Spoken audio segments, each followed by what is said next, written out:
everyone. Thanks for joining for the Craft With Me class today. We're going to begin our Christmas junk journal. This one was a kit that was available for purchase. I'm not selling in today's live because it is a crafting class. However, if you look in the description box below the video and also in the pin that I put at the top of chat box, you'll find my cell phone number. If you just send me a text and tell me, whatever it is that you need, I'll be happy to help you out there. Again, I'm not selling anything in today's class because it is more about hanging out together and sharing the crafty time. But if you are in need of a kit, if you want a kit, there are kits available. You just need to send me a text. That's really all I'm going to say about it.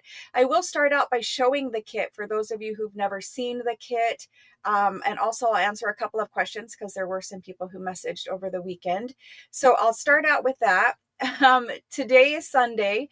Usually these classes will be on a Saturday morning at 9 a.m. Arizona time. However, it's 11 a.m. Eastern time. You can kind of figure out your time zone from there. Here in Arizona, we never change times. We don't have, fall back and spring forward. We just are always the same time. I don't know, Arizona, they just couldn't figure it out, or we didn't have a lot of farming going on at that time or what, but we do not change times. And so I make all of my times for my lives and my, whatever I'm doing on social media at Eastern time. And then you can count backwards. So it's 11 a.m. Eastern time, usually on Saturday morning. Today it's on Sunday morning. I had a lot going on over the weekend, which I am still behind on so many tasks. So thank you for your patience. Thank you for joining me on Sunday. We're going to begin the Christmas junk journal, and this is a 4-class series. So today, Sunday, I'll be doing a class, and then the next 3 Saturdays, I'll be doing a class as well.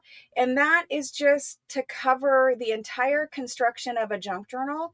So if you are, and you don't have to have, and first of all, let me say, you don't have to have a kit. If you don't have your kit yet in the mail, or if you didn't purchase a kit, you don't want to purchase a kit, no problem. You do not have to buy one single thing from me to participate in this class. The classes are free. I want to keep them free. I will never charge for a class. I just am trying to get the information out there. And if you guys want to make something other than a Christmas junk journal, you can use all the techniques I'm going to show you today. And you can make whatever kind of junk journal you want, whatever theme junk journal you want. Maybe you just watch as you're already working on a current project of your own that you have going. And then maybe some of the tips and techniques that you learn, you can apply to a journal that you make next year or something like that. So there's that information. One of the questions was if you have to be a live sale participant or in that community to purchase a kit if you wanted to purchase a kit. No, you don't. Anyone can purchase a kit. It doesn't matter. But if you don't want to purchase a kit, again, I'm not selling it. I'm answering a question. If you don't want to, please feel free. I encourage you to use your own supplies that you already have. We all pretty much, crafting is one hobby and collecting craft supplies is another hobby. And I'm well aware of that. Most of us have a fully stocked craft room. If you don't, maybe, you are getting into the hobby. There's always good supplies available at like Hobby Lobby, at the dollar store. There's a ton of digitals where you can print out beautiful papers if you have that capability, but you don't have to purchase anything new to participate in the class. You can make with, like, if you have scrapbook paper, whatever you have, just pull it out and use it. If you are working on another project, that's totally fine too. We're here and we're going to start a junk journal series for the Christmas journal kit. So on my channel, I do monthly junk journal kits, and these are physical kits, not a digital kit. And so the physical kits come out once a month. In 2026, they will come out every single month, and you can have the option of buying one if you want. But that's what we're talking about when we're starting this series, and we're calling it a Christmas journal from the kit. That's what we're talking about. I get a lot of questions about that because some people, they're not aware of where the kit came from. They're not aware of what we're talking about. Maybe they think you have to have the kit to craft with us today. You don't. So hopefully that answers most of your questions. If you do have a question question while you're watching the live today. If you are talking to me and you'd like to ask me a question, just use all caps. I won't think that you're yelling at me. I will totally understand that that question is aimed at me, and then I will hopefully see it and answer it. The all caps just helps me see the chat from the angle that I'm looking at the monitor in. So if you're talking to me, use all caps. If you have a question that's basic about like junk journaling, about what glues are best or anything like that, you can type the question into chat at any time, and either I or someone else will help you and answer the question. If you just have, like, you just want some basic journal advice, there's a lot of girls on here and guys on here today where you'll be able to get, like, you know, a whole quick instant answer situation, because these people are junk journal makers also. And so they'll also have knowledge and be able to answer questions. Okay. So I see a lot of you jumping on. Thank you very much. Happy Sunday. Good morning. It's morning for me. I think it's morning for everyone in America. So we're going to do junk journal in 4 sessions, right? So a completed, fully decorated, full of ephemera junk journal in 4 sessions. There are some things that you will need to make outside of the session. So in 4 weeks, you should have a completed junk journal. So I'm going to cover this in 4 sections. Basically today, we're going to do the cover construction, and the method I'm teaching today for cover construction, I have taught it before. It is one of my favorite ways to construct a junk journal cover. It requires you to use things that you probably already have laying around in your craft room. So you can tailor this cover construction method for any theme, right? It's a single signature. What I'm teaching today is a single signature option. However, there is a way, and I will talk about it and show you how to do a multi-signature journal cover from the method I'm teaching. It's very simple. I've shown it again before, but I'll do it again. So I see a new question here. I'm going to show you the kit right before we get started, and that's more for me to show you everything that's in your kit and kind of give you the overview of how we're going to use it, because like there's cardstock in there. Some of it is for making ephemera and some of it is for cover construction. So I just want to go over the kit briefly. I'll show you what's inside, and I will talk to you about what we're using for what purpose, or at least what my plan is.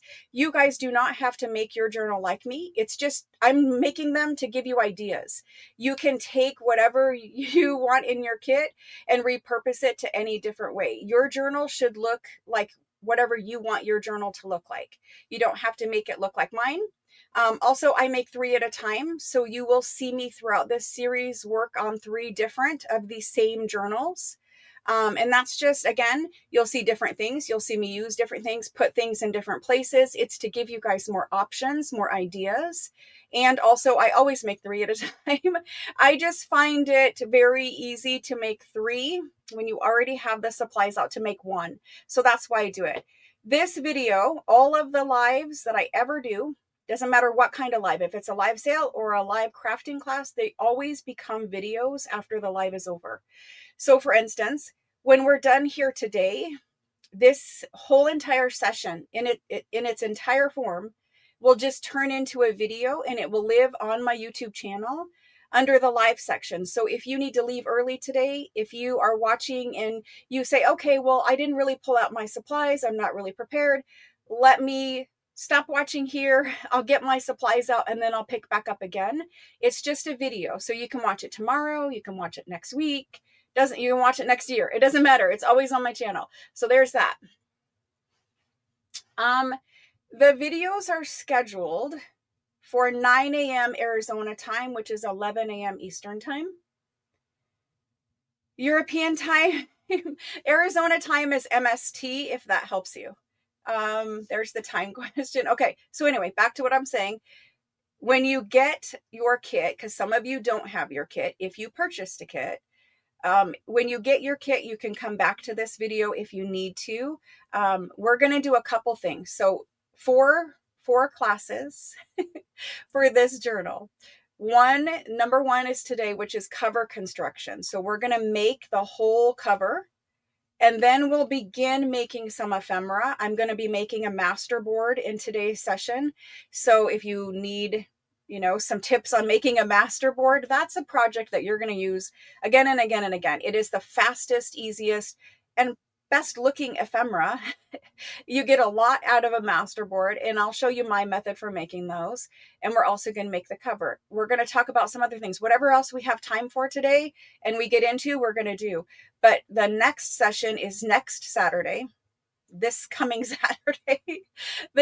Saturday at 9 a.m. again, Eastern, or 9 a.m. Arizona time, 11 a.m. Eastern time. And so it's Sunday today, Saturday. The next class is covering the construction of your signature. So if you're going to be using printed digital, I'll explain why my mind is fried.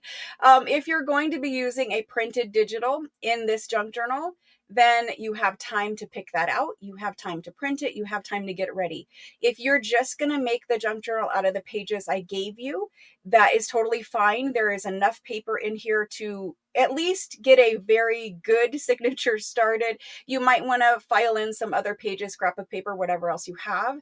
But if you're using a printed digital, you'll have time before Saturday to get that done. Next Saturday's class is going to talk about things you can add into your signature to add interest, things that are interactive to include in that signature, a way to build in pockets and flips while making your signature, all the different types of papers that I like to put in the signature, whether it be rag paper, book pages, whether I like to include like a vellum or a see-through transparent element. I always use coffee dyed paper. I always use a kit, a printed digital kit. I just think that makes a very nice looking junk journal signature. It's a way to get a lot of color and pattern. And I'm not using my own digitals. I don't think I have, maybe one time before, used my own digital kit. I like to support other makers. I like to support other digital creators. And so while I do make some digital items myself in Etsy, I also like to support other people who do. And so I'm not sure exactly which kit I'm using yet.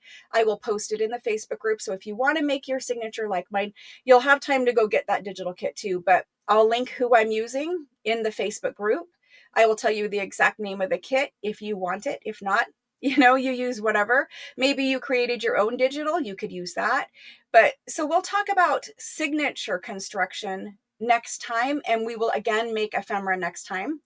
And then the third class is literally pockets, tags, journal cards, ephemera. It's all ephemera in the third one. The fourth class is your final decorating, your final embellishing. We might decorate the cover in the fourth one, or we might do it today, depending on what time, how long it takes us, how much time we have left, and if I can figure out what I want on my cover, which is usually the hardest thing. Typically for me, I like to construct the cover. I like to make the signature. These are the steps. Construct the cover, make the signature, get the signature sewn in. Then I do all of my ephemera. And the last thing, in the last fourth session, I typically decorate my cover.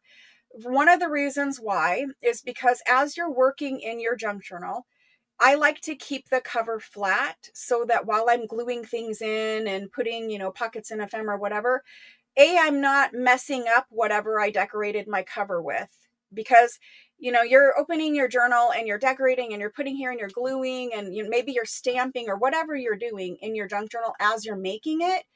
That's a lot of times you've got that journal open, you're moving it around on your desk. Maybe you had some ink smeared, on your craft mat and you didn't see it. And now you've put your fully decorated junk journal cover through it.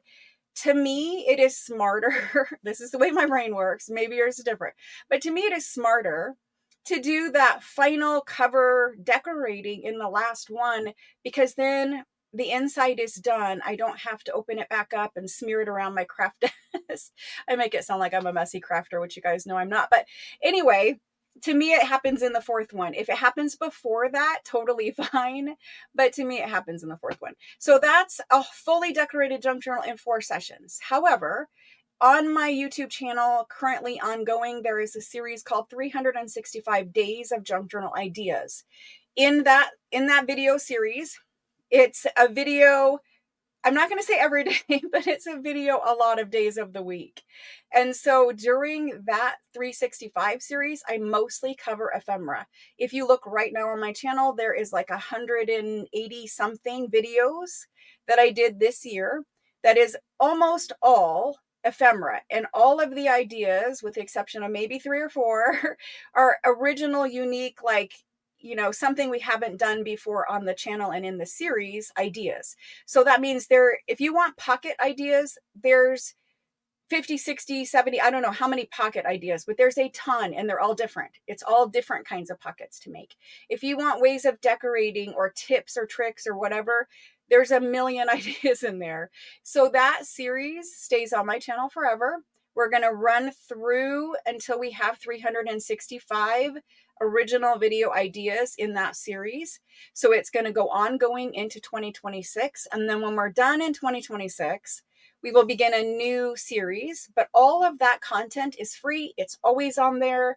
I don't ever ask you for like paid memberships to my channel or whatever else things are happening in YouTube. The videos are just for people who want ideas, right? And so when you're new and you're starting out, it's really hard to figure out like what to make. Like, okay, I want to make a pocket and I found one really cool pocket, but you don't want all of your pockets in your junk journal to be exactly the same. So then you start thinking of, okay, well, if I'm going to put 12 pockets in a junk journal, I might want them all to be different, or at least I want 6 of them to be different kind of pockets. It's really hard, even for seasoned junk journalers who have been making journals for forever. It's really hard to remember all of the different pocket ideas and tag ideas and journal card ideas and every other idea, right? So it's just kind of a reference point where you can come back to the channel and watch some of those videos anytime that you have time to watch them. Maybe you watch like 6 or 8 of the videos and you make the projects and you put them in an idea book so that you have examples that you can refer back to. Or maybe you just come when you're like, okay, you know, I've been making the same pockets and the same tags over and over again. I'm bored with it. You want to try something different? There's a million ideas out there, right? And so this is just one place that focuses on mostly ephemera in that series. So you can watch those anytime.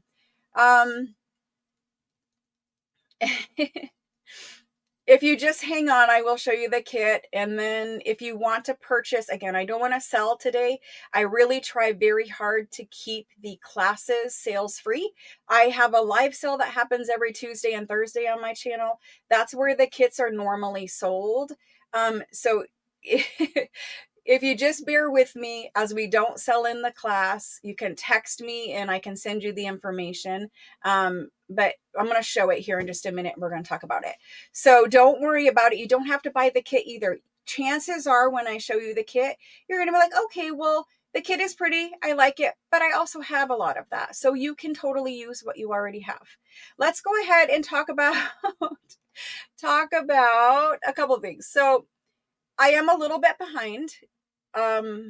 I have a couple days worth of work to do in the Facebook group before we can get caught up just in the Facebook group.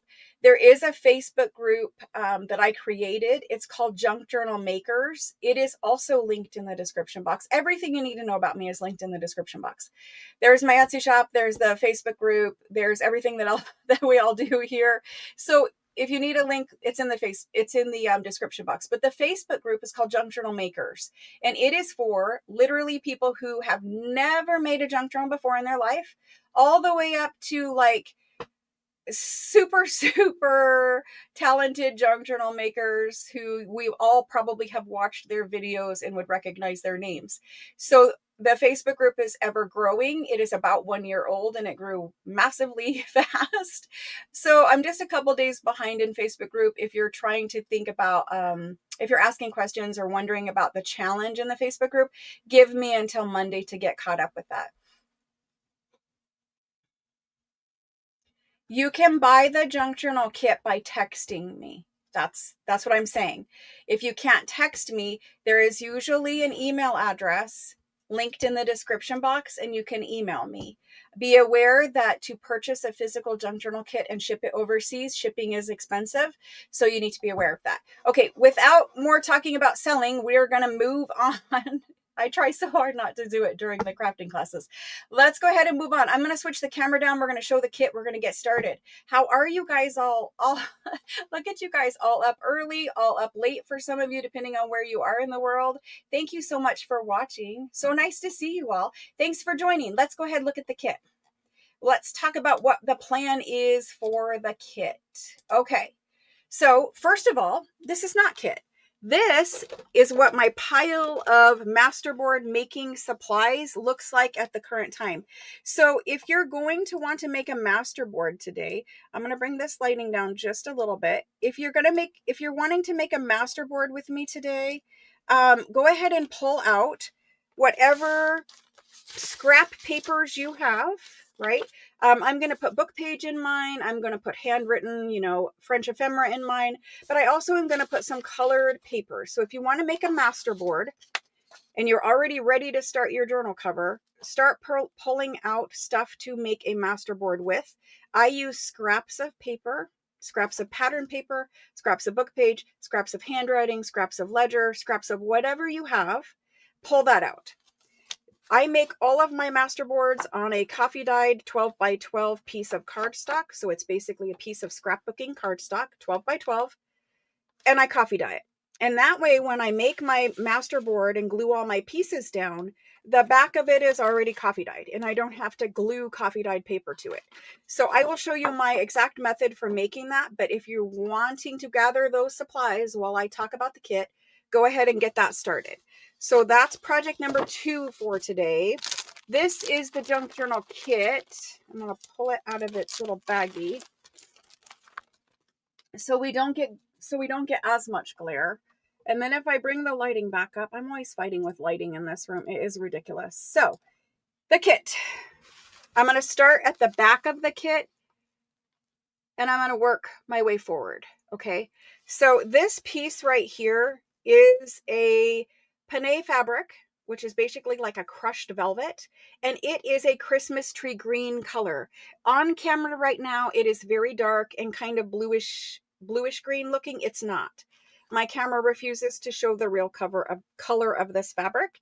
It is a lovely Christmas tree green fabric. So let me move and we'll start at the back of the kit and work our way forward. In the very back of your kit, if you received it, you should have a 9 by 12 inch piece of watercolor cardstock. This is a 320 GSM thick piece of watercolor cardstock, and it is 9 inches by 12 inches. This is what we're using, part of what we're using to construct our cover today. So if you're making your junk journal cover with me today, you're going to want to keep this piece out of your kit. So that's the first thing. The second piece is a 9 by 12 piece of music paper. This is just vintage, music paper. Again, you probably have this, but you could use that music paper as a page, or you could use it to make ephemera with. So I always like to include some music paper. I always include some coffee dyed paper. So if you don't have coffee dyed paper of your own, at least you have a couple nice coffee dyed pages to add into your signature. So if you were building a signature, you would have this, you would have these.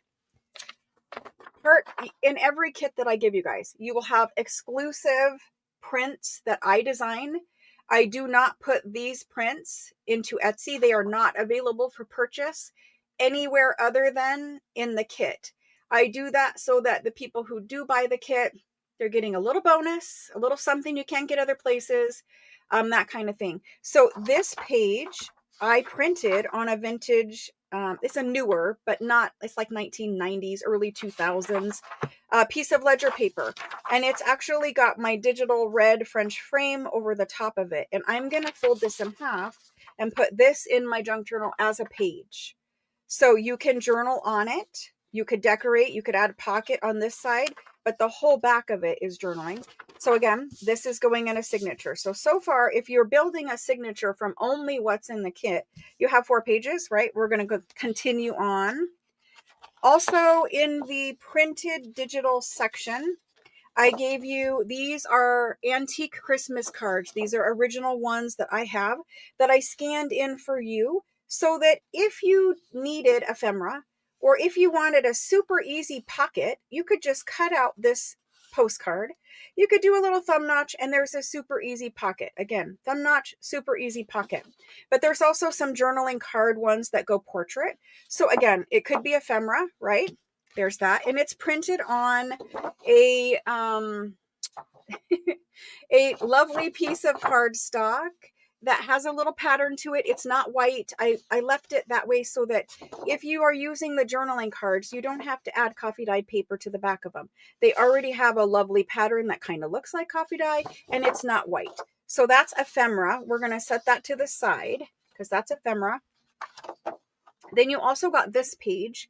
This page, this is for, it's upside down. This page, this is again one of the exclusive prints that you get, and this is printed on cardstock. It's, notice that my prints, they're borderless prints. This is printed on cardstock, and we're going to use this as the inside of our junk journal cover today. So if you're making the cover with me, set this one to the side. Then we have more ephemera bits that are exclusive prints. We have these. These are exclusive prints. I gave these to you so that you would have a lot of focal points. You can put them on pockets. You can put them on tags. So you get Christmas ephemera focal points. Every time I buy a Tim Holtz ephemera pack for Christmas, I love it. There's so many good pieces in those. However, the poinsettias are my favorite, and I always use them first, and then I run out. So I gave you another page of focal points, and these are red poinsettia flowers. So there's another bunch of focal points. This is not designed to be a page in your junk journal. This is designed so that you can fussy cut out these ladies. These ladies are originals. They come out of the French fashion magazines from the 1880s. And I wanted you, because I'm going to use originals, I wanted everyone, even if you didn't have a French fashion magazine from 1880s, to have the focal points. So you guys can fussy cut these. You can do whatever you want with them, but it wasn't designed to be a page in your junk journal. It is designed just to give you the fussy cut images of the ladies. And usually I put these on like tall tags or a tall pocket or something like that. So I've given you lots of focal points, some, junk journal cards, journaling cards, pockets, whatever you want there. The next page in your kit is a piece of Florentine paper. Most of you got one of three patterns. This is one of the three that I included. This is original from Italy, Florentine paper. I have it shipped over from Italy. I gave you guys a page. So it's basically 8.5 by 11. You can fold it in half and put it into your signature. So when I think about building a junk journal signature for you guys, I think about color and I think about pattern. And if you see here, we're totally in the Christmas color, traditional Christmas color palette. Let's look and see what else is in the kit. So next up, we have the book pages. So you get a large rag paper book page. These are French. Sometimes we have Latin ones. This is a lovely original, this is usually 1700s rag paper, and this is going to go in my junk journal signature like that. So now we're working on the book page part of our signature. So we're going to move that over there. Then I always give you a piece of dictionary paper. I love dictionary in a junk journal, and this is just going to be a small little page like that in my signature. So everything in the signature so far there. This is a folio, a very early, this is actually French, but it is also part of it in Latin. And it's got music on this side. It's got some lovely text on this side. They're all the pages are different, right? And you'll notice that it's split here. If they come out as whole folios, you get it as a whole folio. If it doesn't, we're going to reinforce these. And I'm going to show you how to reinforce any type of paper that you need to reinforce for thickness in a signature. So there's that, again, going in the signature. So we've got those ones down there. Then we have this little guy. This little guy is out of a super old, expensive book. He's got red and black text, lovely little paper to go into like the front of your junk journal signature. Notice I give you different colors of pages. I literally think about every single minute detail possible whenever I'm making a junk journal. And so I also think about that for your guys' kits. Okay. Then there's this one. This one is just a beautiful botanical floral book page. I like to put some type of botanical images into every journal I make. Even though this is a Christmas journal, we need some prettiness. There's plenty of poinsettias. But I also wanted to include a folio of that. Now, maybe you want to fussy cut these if you don't want to put this into your signature. But if you do want to put it in the signature, I'll show you how I'm going to do that. And so that goes in there. So already we have a lot of pages in our signature without even having a printed digital kit. And there's still a couple more pages to come. So the next one is part of the original antique ephemera. And it is a French ledger page. It's original. So this is antique. It's from France. Again, I have it shipped over. And so you get a large page of this. You could cut it in half and then fold it in half. So if you cut it in half and fold it in half, you're going to end up with a page that looks like this in your journal, right? You could fold up the bottom part a little bit and make a little pocket on that page if you wanted. You could cut off it right here in the center and have two ledger pages in your signature. You could do whatever you want. You could make other ephemera out of the bottom half of it. But there is a really nice large size French ledger page in every kit. So again, that is going into my signature. My signature side is filling up over here. Also included is a vintage, and this is super vintage, onion skin paper. It is the thicker kind of onion skin. So onion skin comes in different weights. This is the thicker, more sturdy kind. And what I've done is I've taken an antique French document from 1894 and I've overprinted it on the laser printer so that you can do watercolor, mixed media, sprays, whatever you want to do to this paper. It's laser printed and it's original thick onion skin from probably the 50s, maybe, I don't know, but it's very nice paper, very expensive now. And again, you could put it in your signature. If it's too wide, you could fold it in, like you could fold it in, do a flip out, but this is going in my signature. So again, another paper for the signature. Signature side is very full. The only thing I will be adding to signature are the insert, the interactive elements. If I want like a flip pocket or something like that, if I want, I'll talk, there's some interactive elements in the kit.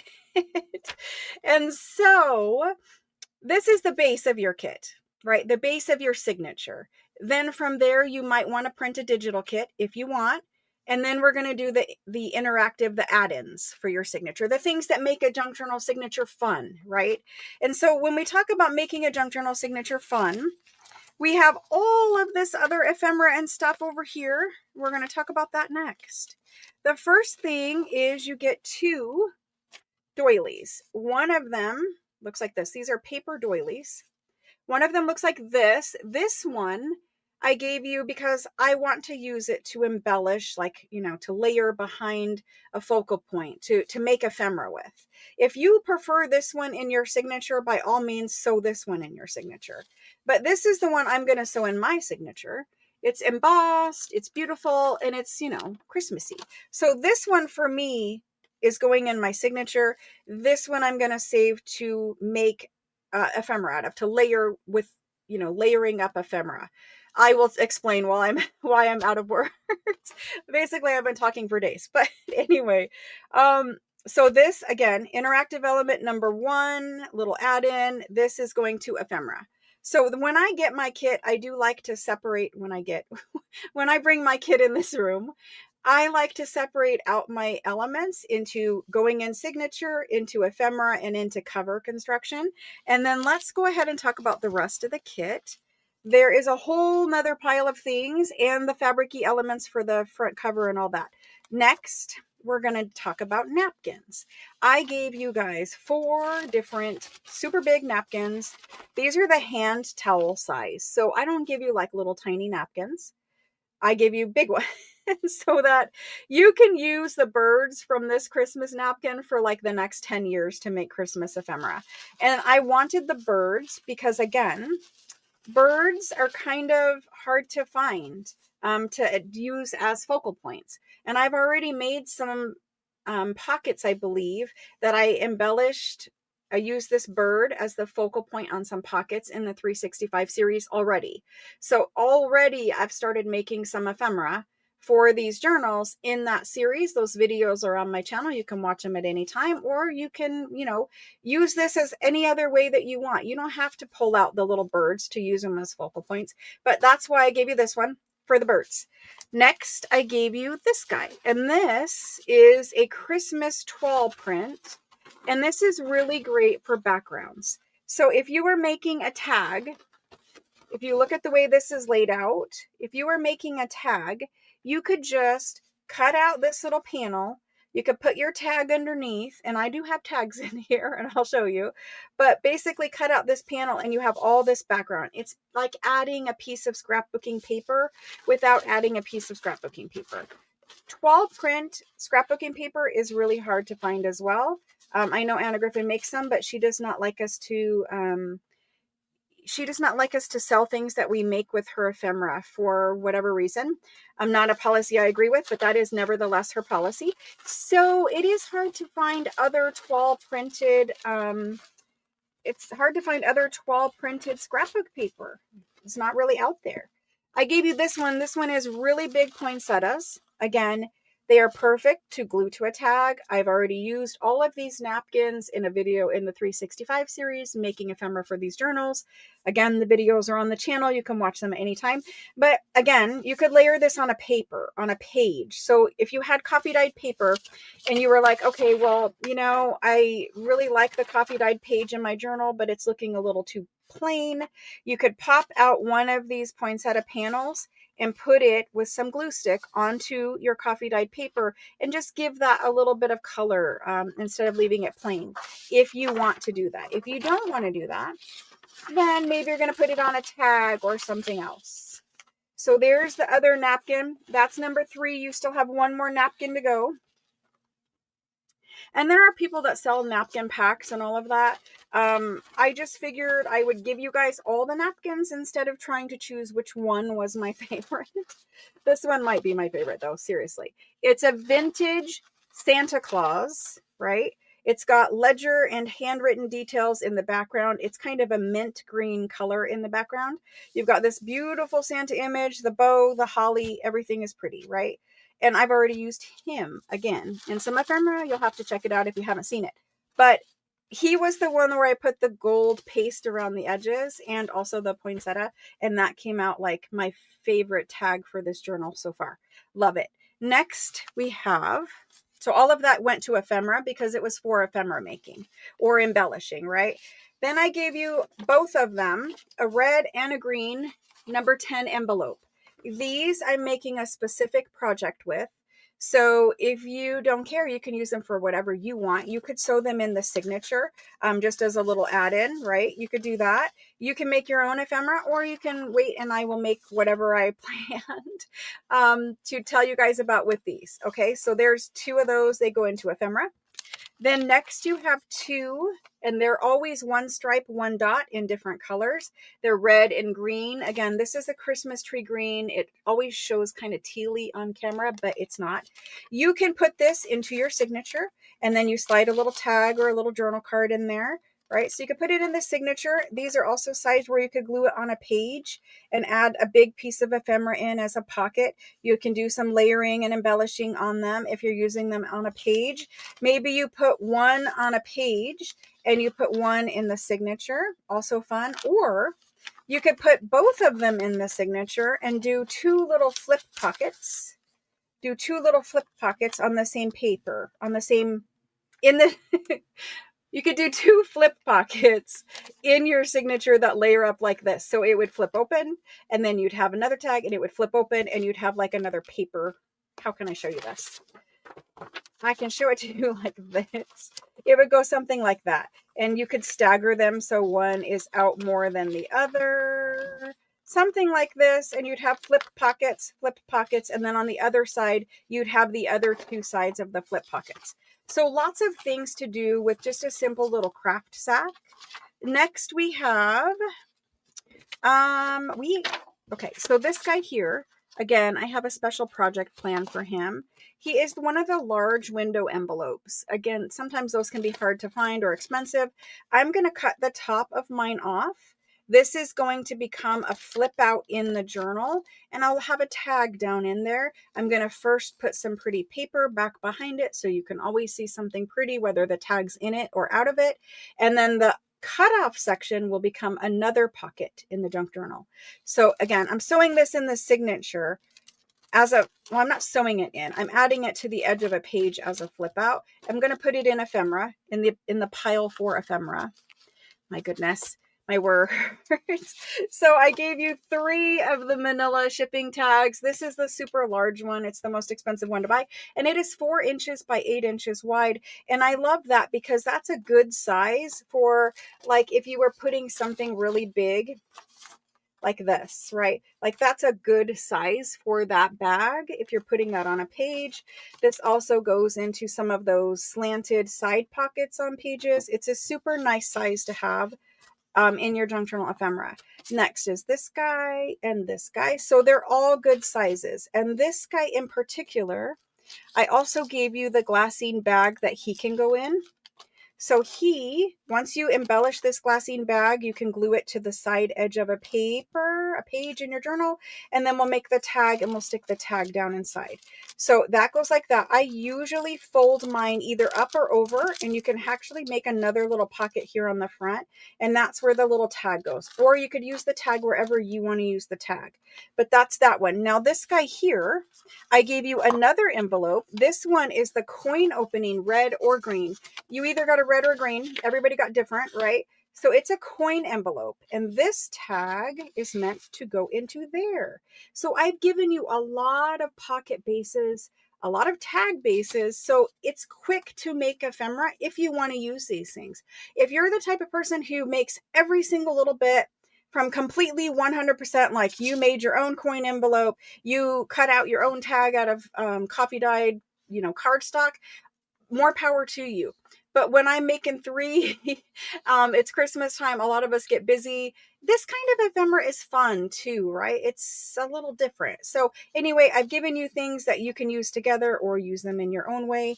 So there's 3 different tags. The 2 pieces here. And then I gave you a time card because everyone has to have a time card, right? Catherine's like, I'm dying for time cards. This guy is red and green. And I usually end up folding him up at the bottom and making a little pocket. And then he gets paper clipped to one of the pages at the end. We'll see if that's what I do this time, but normally that's what I do.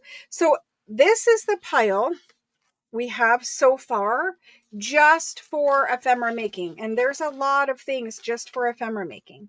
We're not done yet. We also have a little vintage cutout tag. They're all different, but they're all vintage Christmas elements. Again, you could embellish, you can make it a tag, you could tie it to the top of a journal card or something, dangle it from something. Here's a little Christmas tree tag. Again, these are all pieces that you can play with and move around. A vintage Santa tag. So there's those. It's falling off. Here's this little Christmas tree tag. I love these. They're not white either. They're actually an ivory. Also perfect. We don't have to, put coffee dye on the back of that. These little craft color tags, they all have a laser cut snowflake or some other, like a bow design, something pretty at the bottom of them. They're all Christmassy. And I've already done mine where I put embossing glue on it and embossed with embossing powder just to kind of cover and make this little bottom part look pretty. And so I've already used this in a video.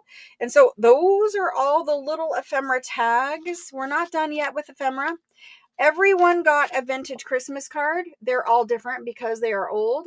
If you don't like the front of yours, maybe you use the back of yours. You could use it as a pocket. You could do whatever you want to do with it, but they're all vintage Christmas postcards. This one is from 1921. So there's a vintage Christmas postcard, and then there is a new postcard. So this is a brand new one.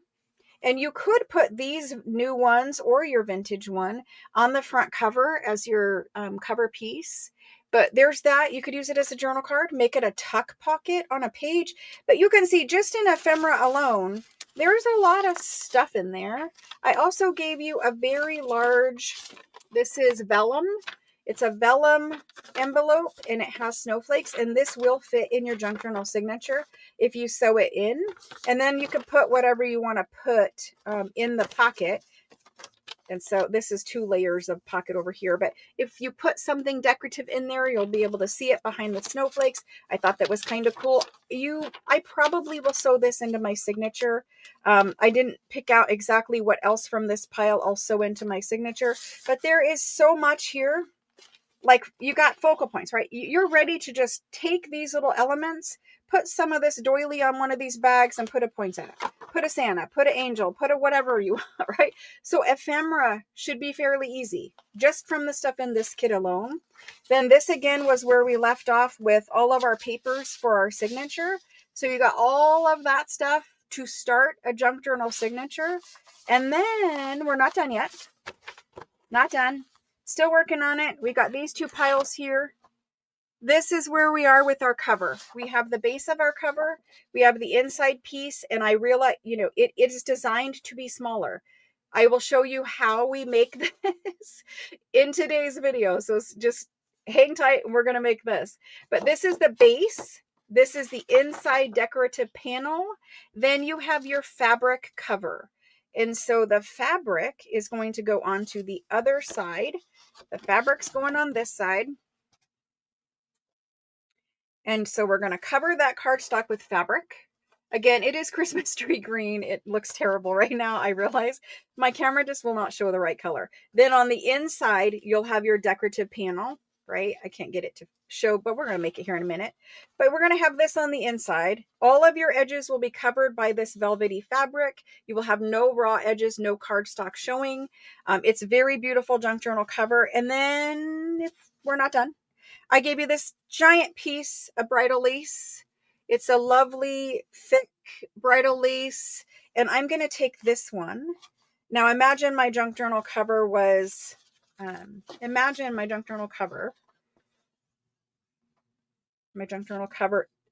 that it is folded in half, and this is where the fold is over here. So I'm going to take it and I'm going to lay it on the spine of my junk journal. This piece back here will wrap around to the other side, and you'll just see the points on the front cover. So here's the front cover.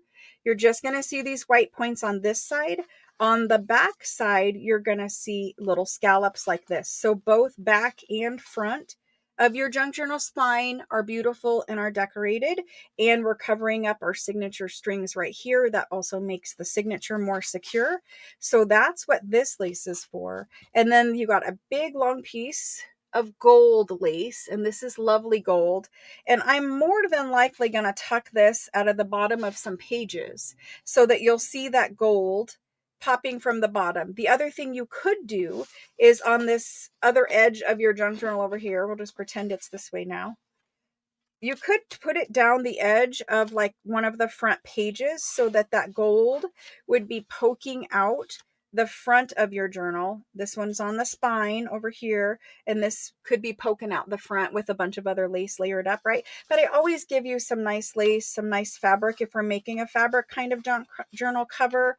Throughout the year of 2026, we will be making different styles of junk journal covers. So we'll do a flip-flop journal. We're doing a boho journal. We're doing a sewing journal.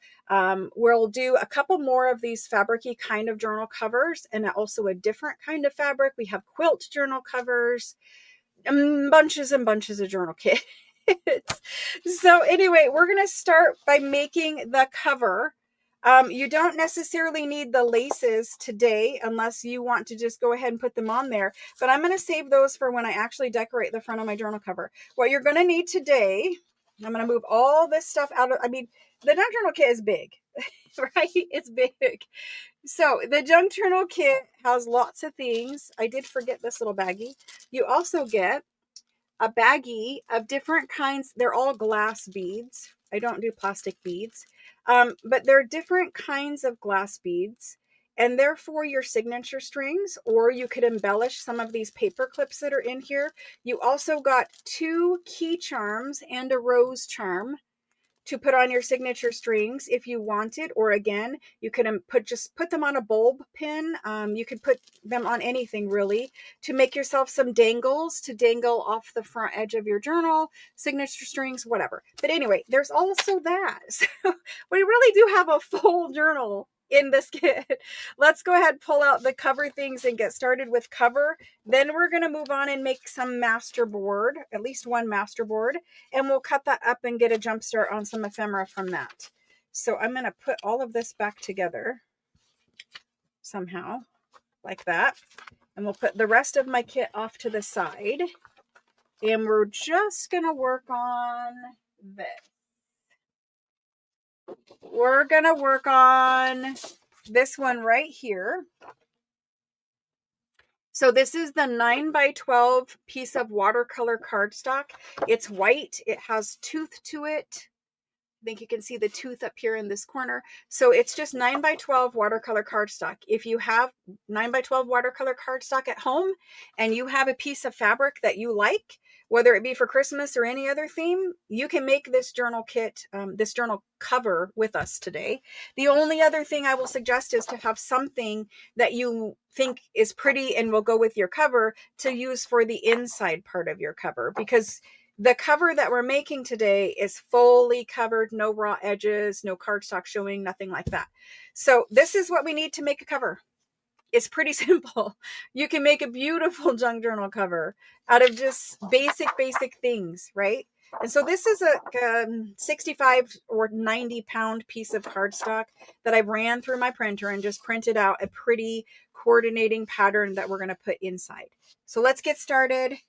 What else will you need for cover construction? You will need Fabri-Tac. You can use other glues, but Fabri-Tac, I'm going to adjust the lighting again. Fabri-Tac is really good when you're using fabric, obviously, right? So we're going to use fabric today. What I will caution you right off the bat, and I will probably say this more than once today, do not, please do not take your Fabri-Tac, put beads of Fabri-Tac on here, and then put your fabric on. Fabri-Tac will seep through your fabric. So when we use Fabri-Tac today, you're going to use one of two methods if you want to avoid having glue lines show through your fabric. Number one, put your Fabri-Tac on and spread it out into a thin layer. If it is wet and you can see a wet thing of glue there, it is going to come through your fabric. Please spread your glue out thin. If you don't want to spread it, like I have a, where is it? Right here. This is what I'm going to spread my glue out with. The same thing I would frost a cupcake with. Not the same one, but the same thing I would frost a cupcake with, or whatever, a cake. So a spatula, a silicone spatula, and you're going to spread your glue out. If you don't want to spread it, then put it on from the bottle and put it on very, very lightly, and just go like this very lightly and use the tip of your glue bottle to spread out any little raindrops that you get from glue. You want to keep your glue thin. We do not need to over glue this cover. It will be fine. You don't need to over glue it. So that's what I'm going to caution you right off the bat. So Fabri-Tac is the best glue for fabric, but if you have Aleene's or some other type of glue, if you would prefer to use a spray glue that is permanent, you can use that. Go outside, spray your cardstock, bring it in, put your fabric on it. You'll be good to go there too. The other thing is I will be sewing around my cover once I get it constructed and once it dries. Sewing is optional. I don't always sew around this type of cover. Sometimes I do, sometimes I don't. I just know that I want to see the stitches this time, so I'm going to be sewing around it. So there's that. Yeah, if you have personal questions, you need to be texting me your questions. More than likely, Amy, the postman hit the wrong button and it isn't actually delivered, or it will show up in the next day or two whenever it gets there. I've had this happen before. The mailman will, one time I bought something and it like instantly showed that it was delivered. And what happened is when the package was picked up by the mailman, they have a little scanning device and they scan the tracking number and they have to hit one or two options.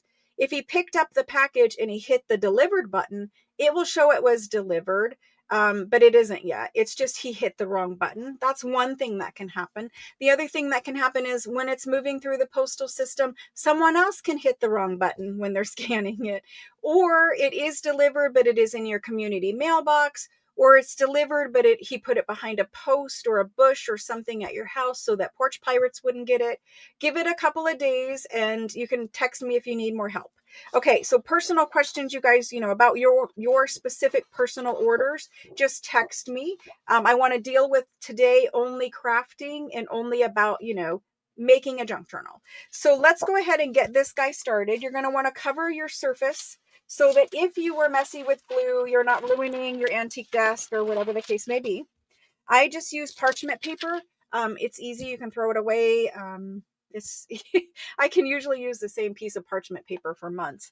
So we're going to get started with our 9x12. Oh, you're okay, Amy. I'm just saying I won't be able to see all the questions either. So just text me and that way I for sure get your question.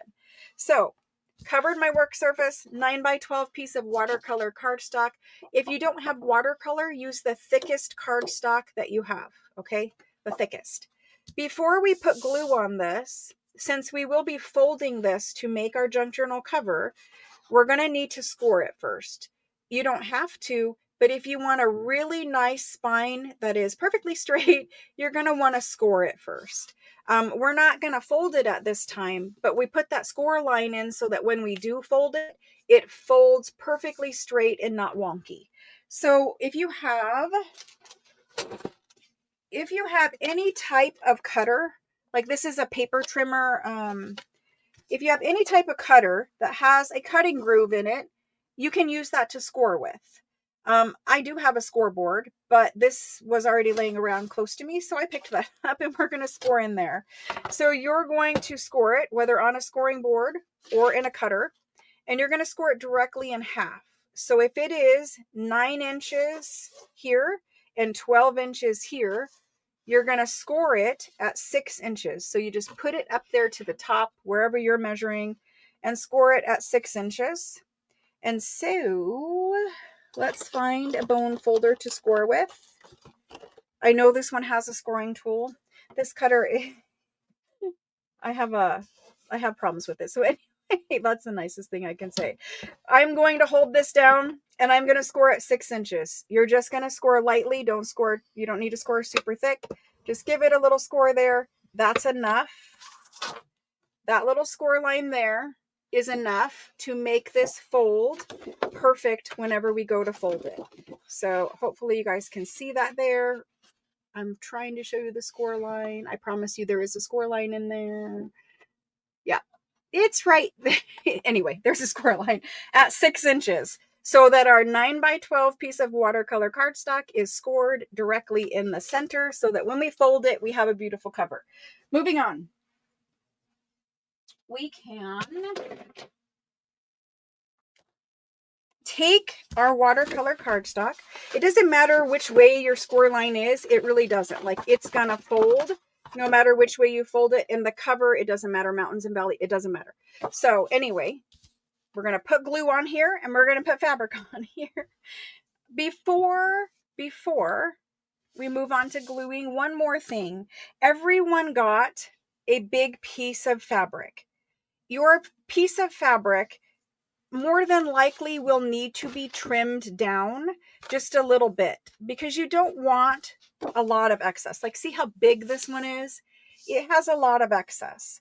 So when I cut my fabric, I want to cut it to where I have about an inch, 3/4, half, 3/4, probably 3/4 to 1 inch, just to be safe for all of you. So I'm going to position my piece of cardstock where I have an inch here on the top side and an inch here on this side, because that's going to help me so that I only have to trim these two sides. So if you position it up in the top, correct on two sides, you only have to trim the other two sides. This does not need to be cut straight or perfect or anything else. You're just going to take your scissors and you're just going to trim it to where it's about an inch. It doesn't need to be perfect. Just about an inch, if I can pick it up and cut it. Just cut off some of the excess. That way you don't have a lot of bulk when we fold it over. You can save this. This could be the tops of tags. You could make some other, little fabric cluster out of it, etc. But we don't want a lot of bulk when we begin to fold. I like to hold it with one hand. If you want to do it on a rotary cutter because you like perfect edges, I can tell you right now, you're not going to see any of these edges. These edges will all be covered up. That's why they don't need to be straight, etc. This could be lovely little parts for fabric clusters or tag toppers. I'm going to save them, put them to the side. Now our fabric is cut to size. Now we have some little fuzzies going on. I'm going to shake them off. Okay. We're ready. So you're going to take your cardstock and you're going to put glue on and you're going to make it thin or you're going to spread it out. Then we're going to cover with fabric. Ready? Fabri-Tac. And I'm just going to start putting glue and you're going to put it all over the entire junk journal cover. You're going to put it on thin. You don't need to over glue, but it does work better when you got, the cover, the cover glued down. And so I'm going to show you here in a minute. You can see I'm just kind of going willy-nilly everywhere, getting some glue. And I'm using that nozzle and spreading that glue out. And if you get something that looks like a little raindrop on your paper, you're going to want to use that nozzle and spread that little raindrop out. Like for instance, you can see I have some little raindrops. Spread those out. Those little raindrops will soak through your fabric. Spread those out anywhere that you have little raindrops. You can add as much glue as you want, but be careful. Don't make it too thick. So I'm pretty good there, honestly. I don't think I have too terribly many, I don't see really any raindrops, but you can see I've got glue, it's covered. So that's all I need. So next, set that to the side for a second. Take your green fabric or whatever fabric you are using. Let me see if I can get more on camera. Let's set that up there. Take your green fabric. It has a right side and it has a wrong side. The fuzzy side, the velvety side, is the right side. The wrong side is more matte looking, right? So position your fabric like that. Take your cover that you have glue all over. Let's make sure we've got these raindrops smoothed out. Yes, we're good. So take your cover, put the glue side down. So this is the back side of my fabric. This is the glue side of my cardstock. And I'm going to put it onto my fabric. And here you're going to want to center it. You're going to want to make sure you have the same distance as best as you can on all four sides. And all you do here is give it a light press in the beginning, just a light press. Take your fingers, rub your hands over. I'm not pushing hard. I'm just giving it a light little press. And I'm using my fingers to go all around the edges, getting those glued down, getting it glued down here, right like that, gluing it there. And now we're going to flip it over and we're going to take a peek at the front. This is what we have. We can see we got a little glue there. We'll rub that with our fingers. It's Fabri-Tac. It will rub into a little ball if you catch it fast enough. Really just those two little areas there. There's nothing else showing through. We're all good. And so again, that piece I will flip over. Like if you get any glue showing through, you're going to want to put it, and I know this is counterintuitive, but if you get any glue showing through, use that as your front cover. Your front cover, you're going to put lace, you're going to decorate, you're going to put a cover piece. Use it as your front cover because your back cover will be mostly plain. Okay, so there's the first one. right? I'm going to do this one more time with you guys. There's the first one. I make 3 journals. I'm going to do this quickly one more time in case people didn't catch a step, if they needed a minute before I move on. So we're going to leave this one just like this, and we're going to do it one more time quick. This one, I need to cut fabric for. We're going to take the fabric. We're going to cut it to size. That was first step, was to cut our fabric to size. Now you don't have a very big long piece like I do right here, but we're going to cut it. And right now I'm just going to cut it to size. I'm going to score this piece in just a minute. We can't go that way. We've got to go this way. So I'm going to cut it to size. I'm going to need to cut that edge a little bit. Right, like that. I'm going to take my scissors, trim off any excess. If you're using your own fabric at home, this is exactly how you're going to do it. You're going to lay your cardstock on there, cut it to size. You don't need to worry about straight. It's going to get covered up eventually. And then I'm going to trim this one because this is the selvage edge. So I'm going to trim a little off of that. If you got a piece that has selvage edge, you're going to want to trim that selvage edge off. And I'm all kinds of crooked on this one. I like to hold the tail and then cut. Okay, perfect. And then for this one, I'm going to trim just a little. I'm going to attempt to trim a little right along that selvage edge so that that can get covered up. And this is to trim off any excess bulk. We don't want it too bulky, right? So there we have another one. Now, before I put glue, I want to score. I want to make sure I put that score line in. And I'm just going to take it and I'm going to add a 6-inch score line in my 9x12 piece of watercolor cardstock.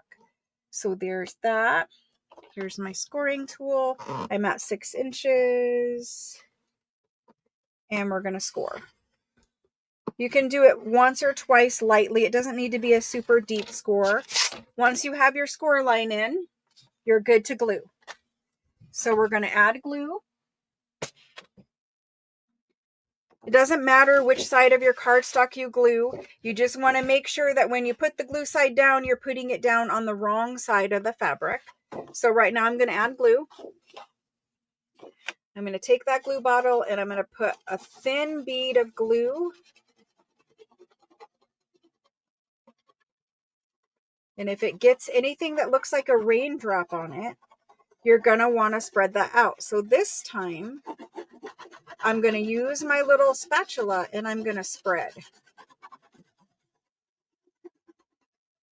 I'll show you both methods. We'll see which one works best. We'll find out in real time. So I'm adding glue.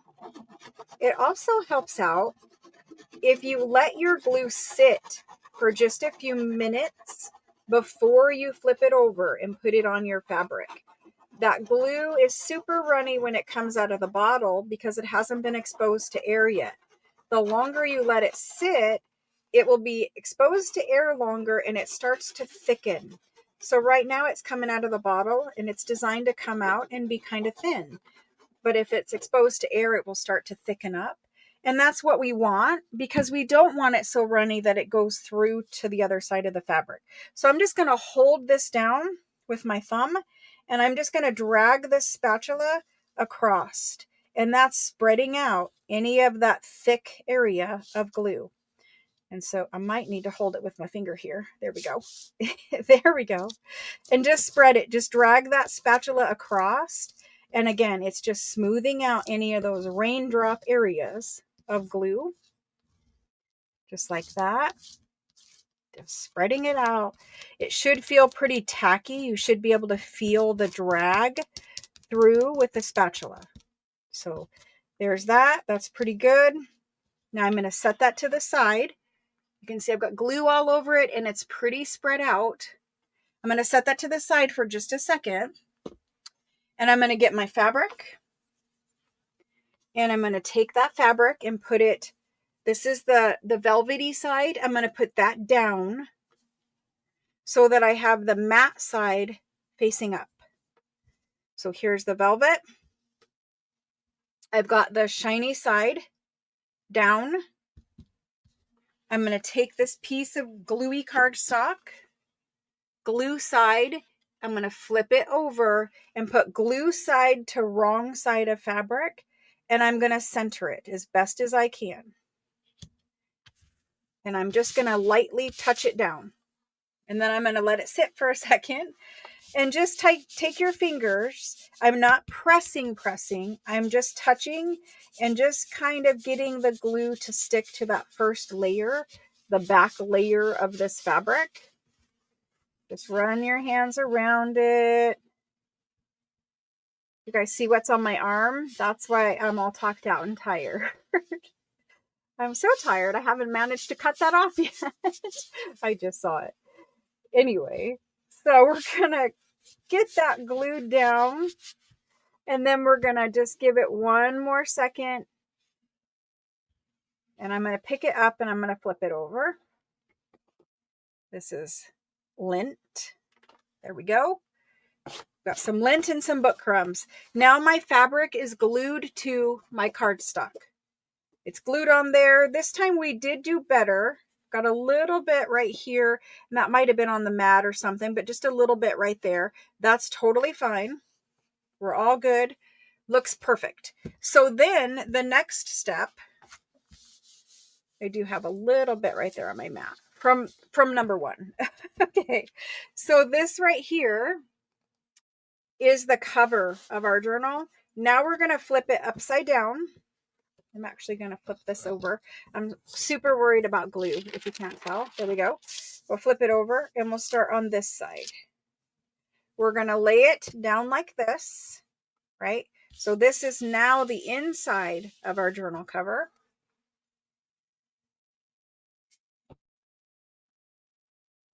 We're going to begin by folding in our fabric and gluing it. Let me bring up the lighting again. So you're going to fold it over and glue it. We want to be somewhat careful with glue here, but you don't have to be as stressed as the front cover of your journal. So you're going to take your Fabri-Tac and you're going to do a very thin little line, and you're really just tacking it. If you're sewing, you could get away with a super thin line. If you're not sewing around the edge of your junk journal cover, then you're going to want to be a little careful because you will see the edge of this. You'll see the fabricy, velvety edge from the inside once we fold it over. But it's not like, the end of the world if you have a tiny little glue spot somewhere. It's okay. There's many ways to cover it up if you absolutely hate it, but mostly you're going to be fine. So I've done it close to the edge the first time around. I've added my glue close to the edge. Now I'm going to go up and I'm going to add it a little higher. And this is to glue that top part, this part, when we fold it over. So I put glue on the edge, basically. And now I'm doing another bead where that fabric is going to fold over. If you put glue a little too high up, you're going to be fine. The entire part of this journal cover on the inside and outside is getting covered. You will not see any cardstock. So now I'm going to pick up this piece and I'm going to use my tip and I'm going to smooth out anything that looks like a raindrop. Just smoothing it out. Not being, overly cautious. Just smoothing. If you want to take your spatula and run that over, you can run that over. Just don't get it onto your fabric. And that just, again, smooths it out. It's probably faster with a spatula, in all honesty. So there's that. Okay. Now we're going to take our piece and you're going to fold in. And the way that I like to fold in is I like to fold the side edges, and you don't have to pull, but use your fingers and fold it over from the edge, just with your finger pressure, and fold it over and smooth it onto your cardstock. So there's that one. That one's all folded over. It's good. Now, I did want to trim these corners, and I'm going to do it a little bit differently. I'm going to trim it now, and I'll show you how we normally would trim it if I don't forget. We're going to trim it like this. You're going to trim it. Don't trim it all the way to the point. Don't cut it all the way to the point. Leave a little bit of fabric there, a little bit, so that your point gets covered. And I'll try to show you that up closer. It's hard to hold it though. We're gonna have to do it down here. But I left a little bit of fabric there. So it's not covered, not cut all the way to the cardstock. There's just a little line so that when we fold it over, that will get covered. Okay, so we need to trim this one. If you already folded it like I did, just trim it. Just don't cut. Oh, see, cut my cardstock. Don't do that. We won't notice when it's done, but don't do that. Now fold over this other side. Run your fingers up to the edge, fold it over. I like to do the short sides first, right? I like to fold that over just like that, making sure it's tight there on the edge. It's tight here on the edge. Fold it in, give it a press, and now we're going to fold up these bottom ones. When you fold up the bottom ones, you're going to want to put a little dot of glue here and here. Right there, and it needs to be small, and right here, and that's going to hold, because we have fabric there, that's going to hold it. And so I just pick it up and roll it up onto itself there, and I use my finger again and press that corner nice and tight and just give it a second. And then you're going to fold up here along the edge with your finger, because we don't want to get any ripples there. So you're going to fold it. Just run your finger over it. It moves. It's so easy. Don't get any ripples, no folds. And then we're going to do this one. And so this guy right here, he needs folded up right like that. So now we have a nice, smooth, straight edge. It's not folded or rippled over here. It's all perfect and straight. Give those corners a second. And we're going to do this last little one here. So again, I want to put a little dot of glue where we folded and a little dot of glue where we folded. There we go. And I just like to pull it this way. I think it's easier. Pull up your corner piece, touch it to the glue, and hold it for a second. And then pull up the middle part basically and roll your fingers up there. There we go. Nice clean edge. You can see where all of your edge of your cardstock is covered.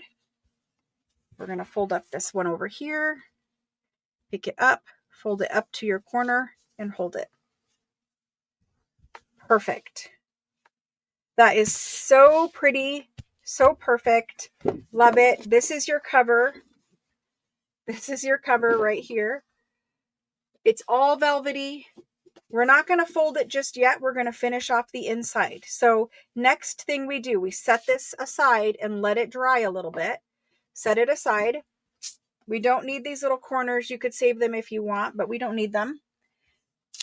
The next part, we're going to want our paper cutter. Where's my trash can? There's my trash can. We're going to want our paper cutter. I'm going to use this guy. Need to put his blade back in. And we're going to use that printed piece of cardstock. This piece here. You're going to take this piece and you're going to cut it exactly in half. So this piece is 8.5 inches by 11 inches. So we're going to cut it in half at 5.5 inches, 5.5 inches. So there it is. I'm not sure my blade is in all the way. Is it? Okay. 5.5 inches, and we're going to cut. We have 2 halves now. That's what you want. That's all we do there. Does anyone have any questions before I move on? Everybody good? Everybody's got a velvet cover, or at least the plan to have a velvet cover. Everybody good? Any questions out there? Thank you guys for joining me and hanging out with me on Sunday. Everybody good with where we're at? Do we have lag?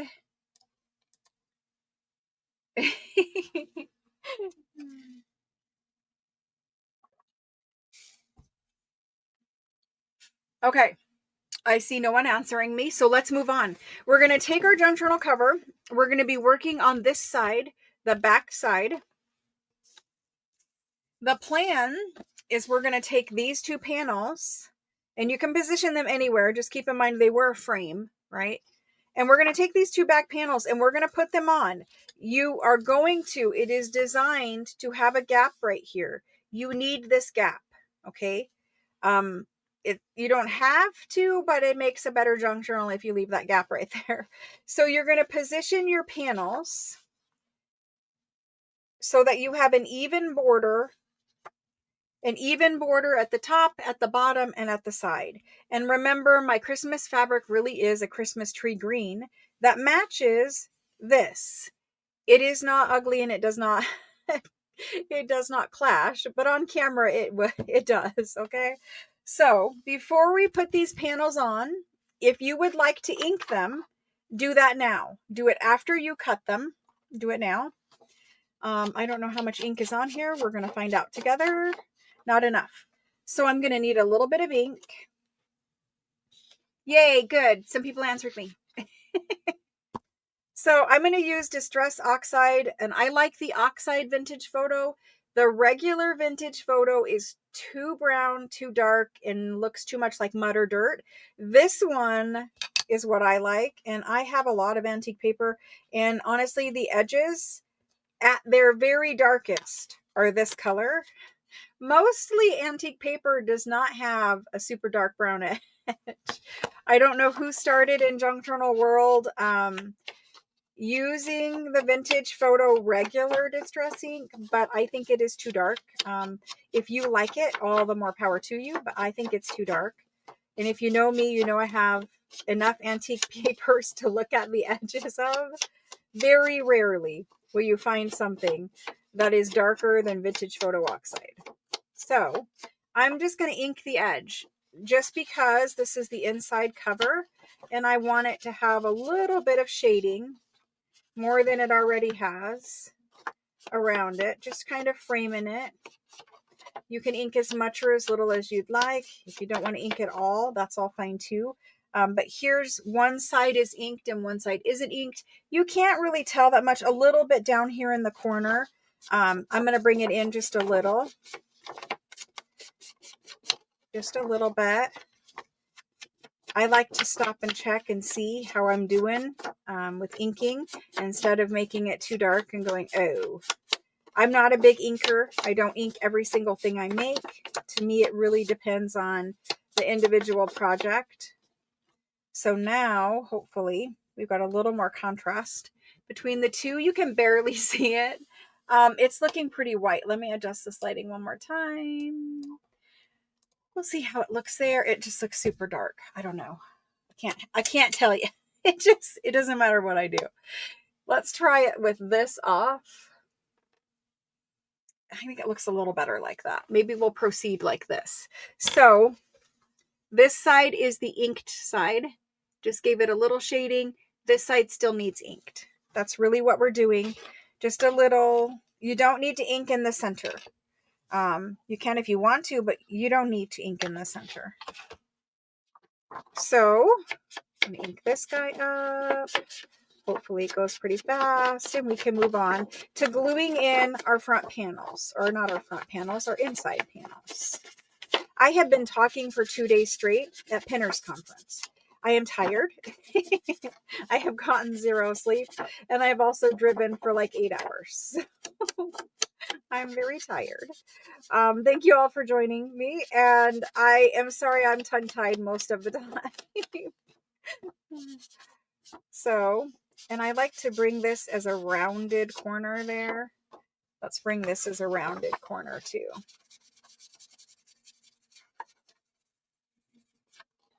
There we go. That looks pretty good. So I think we're ready to glue these in. And so you can use a regular glue. I already have Fabri-Tac open and out, and we are gluing it partially to fabric. So I'm just going to keep using Fabri-Tac.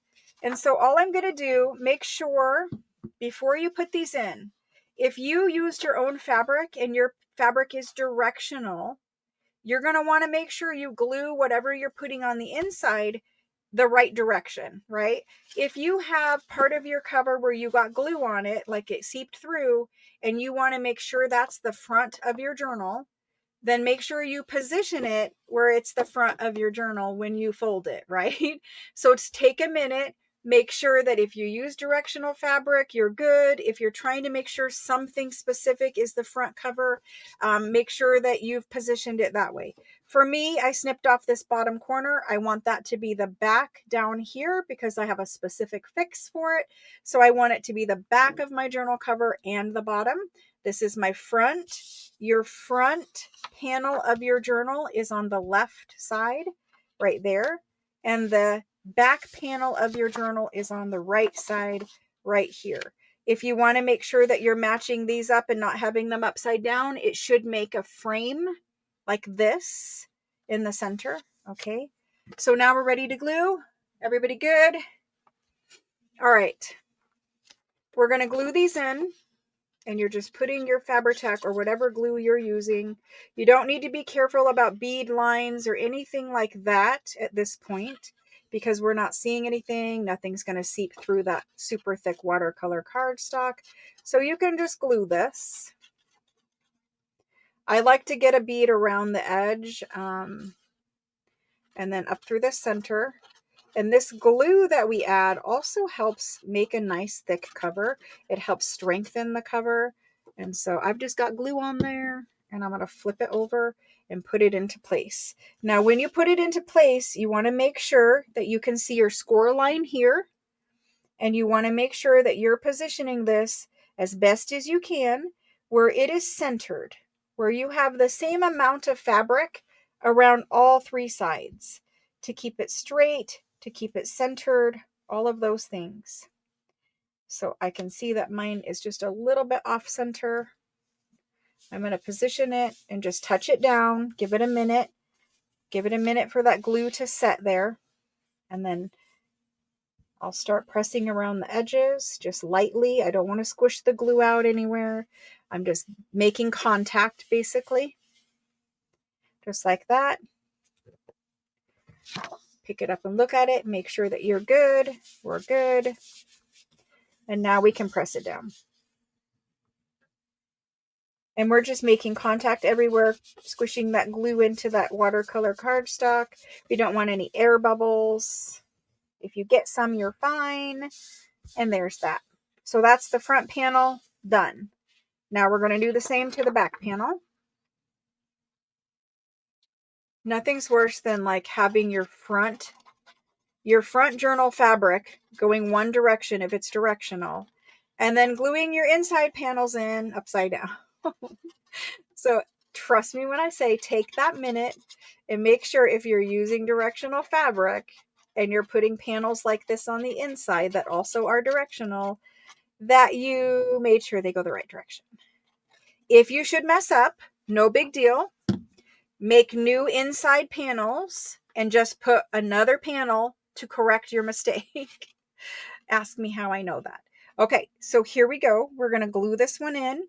We're going to keep it level across here, right? Level across the bottom and the same distance as we did over here. And you can just eyeball it. It's fine. We've got it eyeballed. We're good. We're level at top and bottom. We have the same amount of velvet fabric showing here. You can measure if you want, but you do not need to. Just eyeball it. And then we're going to start gently touching, making contact. We don't want to squish this glue out around the edge. Just making contact, and then go ahead and press that in. Make sure that you're not getting crooked or sliding, depending on how much glue you used. Make sure that you're straight and even at all points. Get that pressed in, and then from here, your cover could be done. You could be done right here. You could say, okay, my cover is done. I don't need to do anything else. Some people like a very plain, basic cover. For me, I want to do a few more things, but you know, you'll do you. You'll make yours your own. Just making sure I've got good contact there. Okay. If you want to stop right here, then you will fold your junk journal cover. See why that score line was important? We have the tightest, nicest fold line on our cover. We have a completely covered cover. There is no cardstock showing. It is all neat and perfect, except for where I snipped my corner. Don't do that. I'll show you how to fix it. But we have a perfect fabric cover. It has cardstock in it. It's thick, it's sturdy, it's durable, and it makes a beautiful junk journal cover. On the inside, you're going to put a signature in here. You are not going to see this area right here. You're not going to see it. When you put your signature in there, you're not going to see it. If you are concerned that you might have a peak of white cardstock here or there, take your cover, bend it back, and go ahead and put a little ink in there. I am not concerned because I'm going to put a fabric strip in mine. But if you are, go ahead and ink that. Again, you don't need to, but go ahead and do it if you're concerned.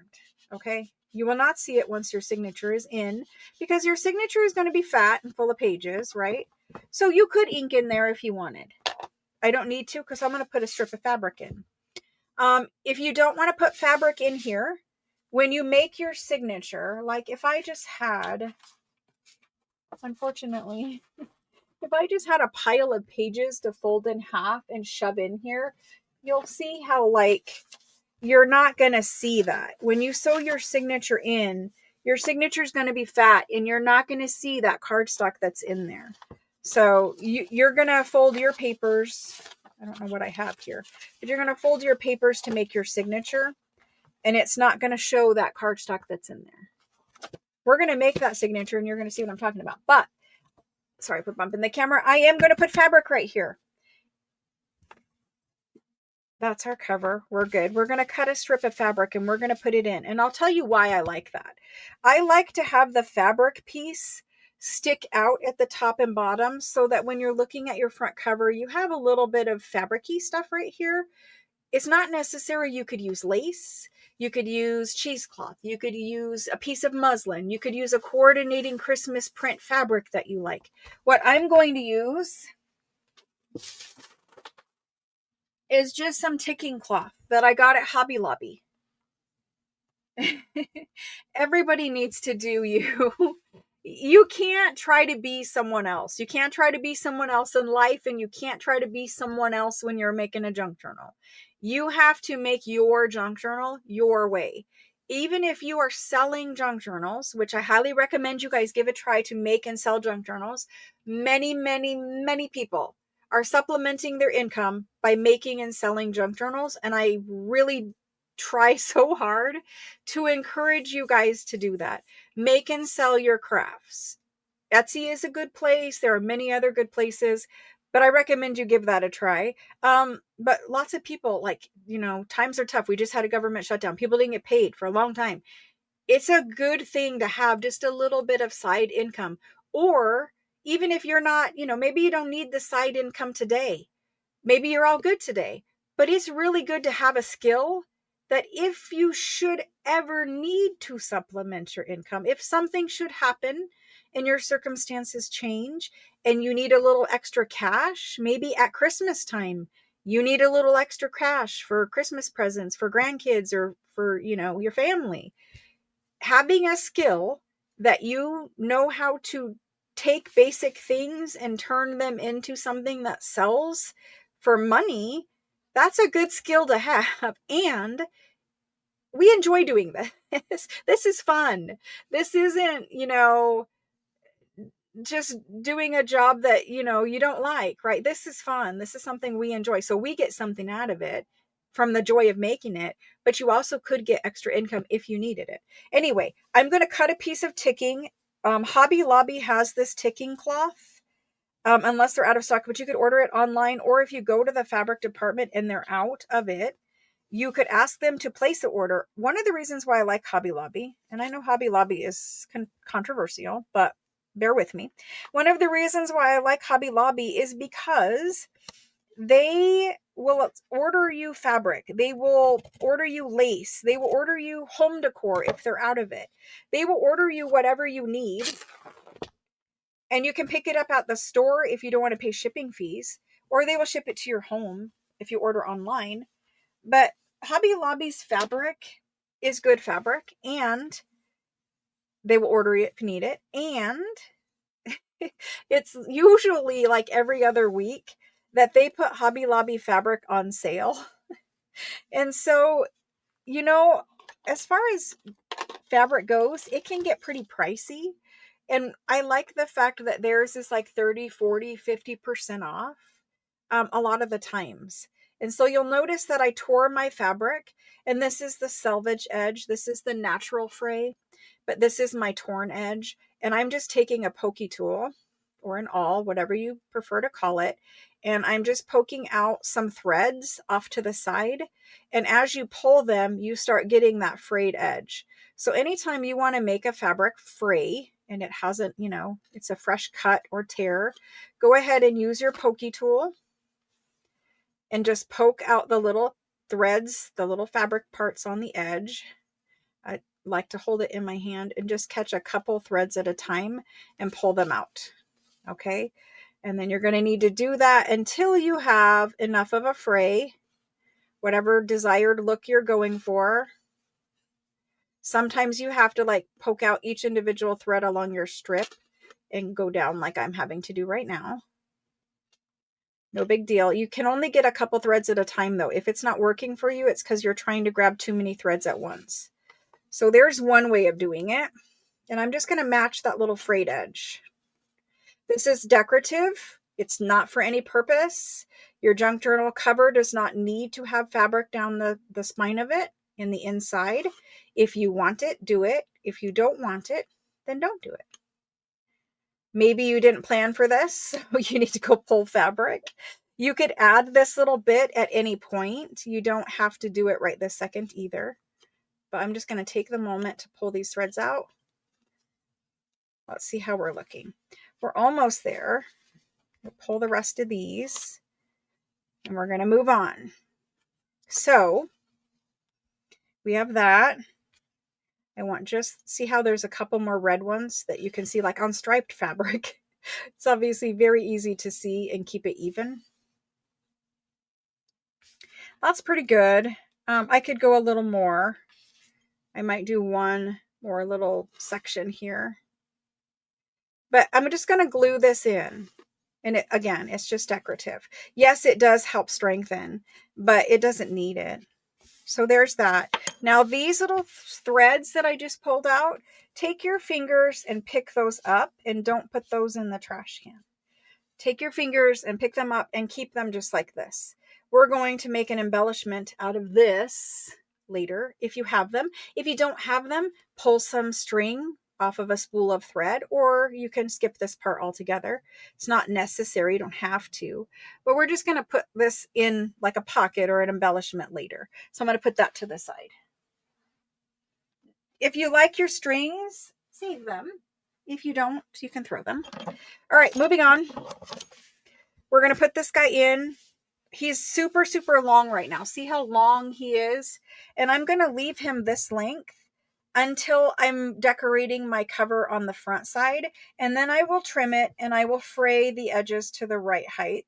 For now, I prefer to leave it long and see what I end up doing as far as the spine decoration on the outside goes. I already know I'm using that white lace, but anyway, now we're going to glue this in. So I'm going to take my glue, and I'm not putting glue in the middle of this channel. You want to leave the middle of this channel open. Don't put glue in there because you're going to be poking your holes and sewing your signature in. If you put glue in the center, you're going to have to poke through that, and you're going to have to feed a needle with your binding thread through that gluey area, and it can make it extra hard. You just don't need it right there. Put your glue on your edge of your cardstock, okay? If you're adding a fabric strip, put it on the edge of that printed cardstock, right on the edge of that, and right on the edge of this one. And this is just the first part. I'm going to swirl mine out a little bit. And this is to glue the fabric there. And then we'll glue down the edges. Now, I'm not going to put fabric glue across here. It doesn't need it. And I'm going to be sewing and I don't want to have to like worry about that. So I'm going to use the thick frayed edge in the front. I'm just going to position that guy in there. I'm going to check and make sure he's even. And I'm going to pull it and straighten it. So you can see right here that my fabric is about even with the two panels. And I'm just going to keep it straight. And now that's glued in. Now, if you used a whiter fabric than me, you might need to come in and add a bead of glue here. Mine is pretty good glued down and pretty good there. I think I'm good. But if at some point you find that there's too much fray, like you could come in and you could add a little extra glue here and get that down a little more. If you leave it fray, you know, you don't want to glue all that fray down. The point of keeping the fray was that it's fray. So there's that. Now I'm done. My cover is done for this point, right? We're going to come back and we're going to add our lace. And at this point, I can show you really what it's going to look like. Because now we have a beautiful cover. We didn't talk about pockets. I will talk about pockets here too. So if you're going to use your lace like I am, you're going to position it where you have the 3 points going across the front and the scallop going across the back. You're going to get points like this on the front, right? Points like this on the front. You don't want to glue this down until you've sewn in your signature and until you've planned out the front cover, because usually I like to put these points over top of my cover piece, like whatever focal point I'm putting up here. So I'm not doing this today, but I am showing you what it will look like in the end using the white lace. So that's what it will look like. This one will be on there, but that's what it will look like. Okay. This little gold guy, you could put him like on the pages, right? But he'd be sticking out the bottom. You could, it's an option. You could also put it to where it's sticking out the front edge, right? You could put it on the front cover as part of your front cover decoration. Usually I will put like a postcard or some kind of focal point here and then put lace on the bottom. But this is kind of where we're going to stop with our cover today. Just set it to the side. If you're going to sew, set it to the side, let all of your glue dry, probably overnight, and then begin to sew. And I like to begin to sew down here. I'll go across, up, over, and down. And I usually do 2 rows if I'm doing a straight stitch. If you're doing a zigzag, you can just do 1 zigzag around. If you want to do messy stitching, you can just pull it through the sewing machine and wiggle it as you're sewing and you'll get messy. If you're doing messy, I recommend 1 straight one first and then go back through and do messy like twice. I think this straight line looks really good mixed with messy. Messy sometimes alone just looks too messy and people might wonder like what was she going for there? So that's my tips for sewing it. Let's see. Let's go ahead and move on to, we can talk about a couple more things. We can talk about using pockets in here. So if you are going to glue in like paper pockets that you make, you don't have to worry about this next step. But if you wanted to, you could take a piece of wide lace. You could take a piece of wide lace, and I would have done it before I put my fabric strip in. But you could take a piece of wide lace and lay that on there. And when you take it to the sewing machine, when you sew around it, it will sew in your lace, and you're going to put a signature here in the center. And then you would have had lace pockets here. And that would have looked really nice. Perhaps I will do that on the other, one of the other 2 or both of the other 2 junk journal covers I make. But I would want my red striped fabric over top. I wouldn't want it underneath. This one, I'm not doing a lace pocket. I'm just going to put in handmade pockets, probably only one in the back, if I even put in handmade pockets in this one. I do like to make 3 journals at a time, and I don't like to make them exactly the same. I do like to put little variations in. But if you're going to use this lace is available in Etsy. And the good thing about using a wide lace that has a scallop at the bottom, whatever one you have at your craft room will work just fine too, is you will be able to peek that lace out the bottom and see that little scallop.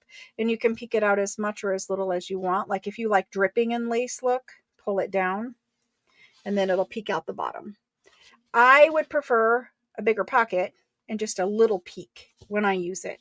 I do like the fact that you can see this cardstock underneath. That was a good choice. I'm going to do it in the next one for sure. For sure. All right. So there's pockets adding if you want to. All right, let's go ahead and move on to making a masterboard and some masterboard ephemera. Again, we're leaving our cover here. This is as far as you need to go before you sew in your junk journal signature, right? So the next step for us would be making that signature, putting it in, sewing it in, and then at the 4th session, I will decorate cover and put all my lace on and all that kind of stuff. Again, if you think about it, working on your journal, putting all your stuff in your pockets, your ephemera, you're going to move this journal around a lot on your desk. I don't want all my beaded lace and all that kind of stuff smearing around on my desk. That's my way of doing it. If you want that instant gratification where you see that beautiful junk journal cover, by all means, go ahead and decorate it now. I've kind of showed you what my plan is, and of course you'll make yours your way. But there's that. I think it comes out really pretty. I think it's a good way of making a journal cover. And you can use any fabric, any printed cardstock, scrapbook paper, whatever. You can do fabric to fabric. If you want to do fabric to fabric where you have a fabric inside, my recommendation is that you cover this piece of cardstock with a very thin fabric because otherwise it gets too bulky, right? You could cover this cardstock with fabric. You would leave it a whole piece and you would have a seam in the center, which would make it smaller unless you used another 9x12. You could cover one 9x12 with fabric, another 9x12 with fabric, squish them together and sew around them with your edges covered, and you would have fabric to fabric. If you want to put more than one signature in this kind of a journal, you can do that. What you will do is you will take the cover exactly how I showed you, except for you're going to cut your 9x12 like we can do it here. You're going to cut your 9x12 piece of cardstock. So you can take this and make this a multi-signature journal. The same way I just made mine. You're going to cut your 9x12 fabric or 9x12 cardstock in half. You're going to cut it in half, and that's going to make you a front panel and a back panel. What you're then going to need to make is a spine section.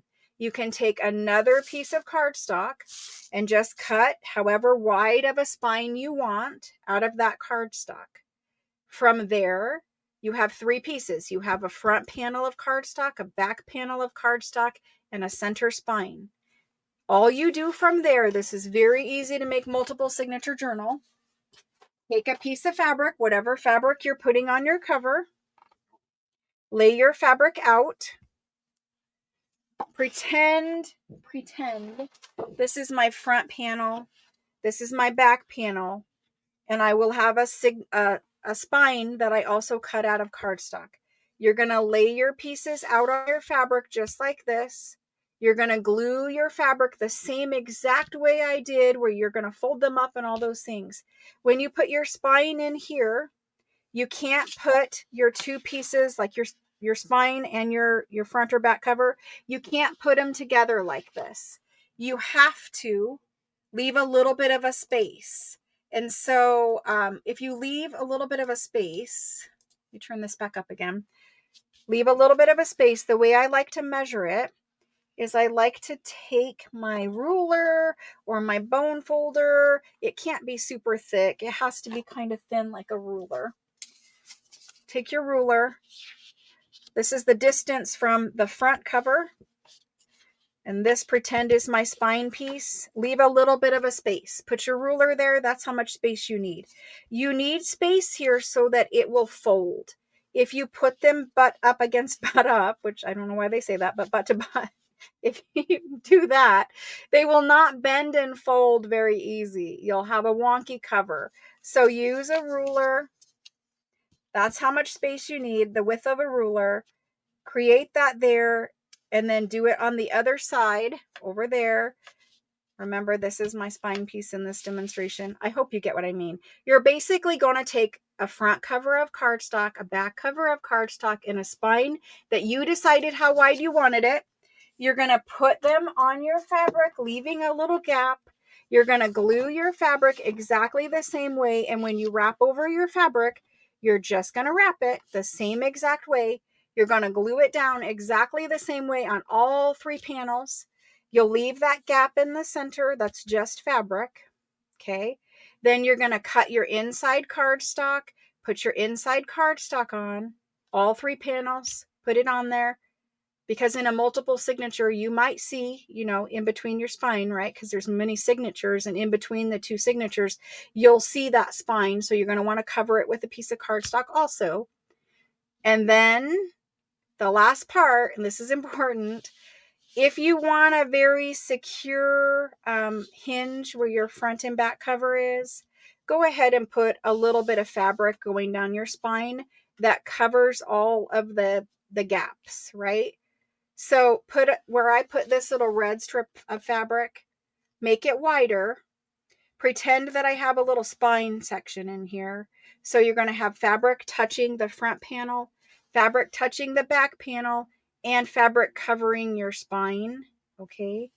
That way it has fabric as a hinge on the inside and the outside.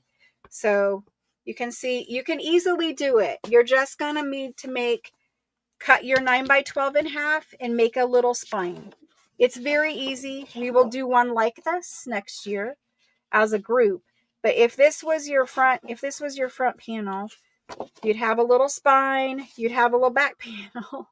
Cover them in fabric exactly the same way. They will come out beautiful. And that's how you make multiple signatures. You can do 3 or 5. I don't like doing even numbers like 2 or 4, but you do you. Okay, there's that. We talked about a couple different ways. We've done our cover. Let's do masterboard. And I have another one here that started, and I will make one more after that. So next time you see me, I will have 3 covers. At least one of them is going to have that lace pocket because I really liked it. And then they'll be sewn around, and you guys can see how that looks in the next video. And in the next video, we'll make the signature and sew it in.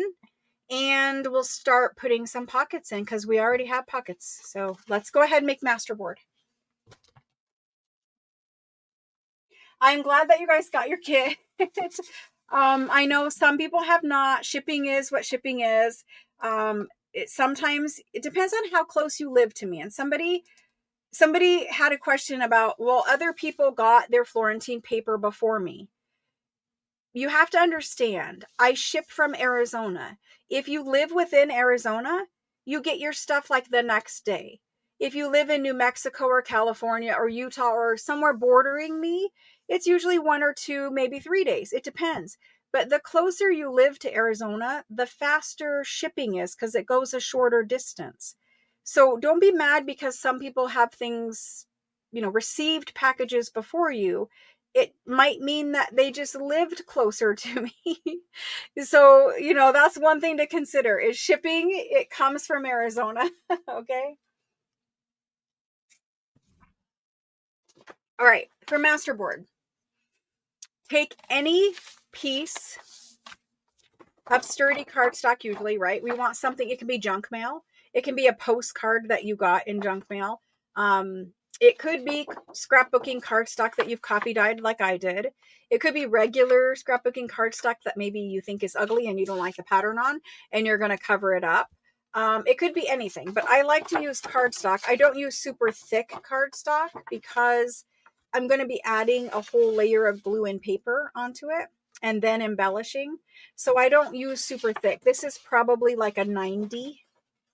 65 or 90. I don't know. Sometimes it's hard to tell with different brands, but you can see it's pretty flexible cardstock. So I want cardstock because it adds a nice weight to it, but I don't want too thick cardstock. You could use like a thicker magazine page, or you know how sometimes we have like, not very many of us have them anymore, but like a calendar. A calendar usually has thicker pages and it's a good size. So you could use that to do master boards on. If you're not making it on coffee dyed cardstock, you're going to need to glue coffee dyed paper to the back side of yours. So here's my method for making a master board. I gather up I pick out my base, right? Whatever you're using for a base. I like 12 by 12, but you do you. Then gather up your scraps. Whatever kind of scraps you're going to use, you need to make sure that you are using scraps that look good together. If it doesn't look good together in your pile, it's not going to look any better glued down to your masterboard. So don't use clashy colors would be one tip. Use things that you like, that you think are pretty. But some people, they like to just use everything out of their scrap bin. That's perfectly fine if you like that look. But sometimes masterboards can get too busy if you use too much color or too much pattern. So when I'm using pattern and color, I want to limit it to a certain color palette, meaning I'm going to use red and green primarily for this one. And I'm going to be careful using things that are really heavy looking. It can make masterboards look too intense. They're harder to decorate with focal points sometimes. So I typically stay away from heavy looking paper. What I mean is it's super saturated in color and it has a lot going on, a lot of pattern. It's super busy, that kind of thing. I like to use papers that have some white space to them, because we are going to be putting the masterboard pieces on, but we're also going to be layering other embellishments for focal points. So I want something that's lighter looking. It's not so dark. It's not so heavy. It has some white space to it. So I'm going to stay to red and green color palette with my patterned pieces. Okay. So quickly, we're going to take a couple pattern pieces, not very many. And these are all scraps. And I'm going to cut them down into size. So I'm going to use these two for green. I'm going to stay away from these. And I'll cut myself a couple pieces of these guys. So I'm going to cut with my scissors, or you could put it in a paper trimmer, doesn't matter. If all of your scraps are all cut to squares, then you're good. Mine are not cut to squares. Mine have rough torn edges and all kinds of other things going on. So I'm just going to begin cutting them into some shapes. And all of this stuff, these ones I could put in the paper trimmer. Let's see, I've got all kinds of little scraps. I don't want little scraps. I want big scraps. They need to be relatively straight edged. They don't have to be perfectly straight. And I'm making a pile of different sized pieces in different colors. And honestly, we probably have enough there with red. I don't want too much red. I will do some skinny and some fatter.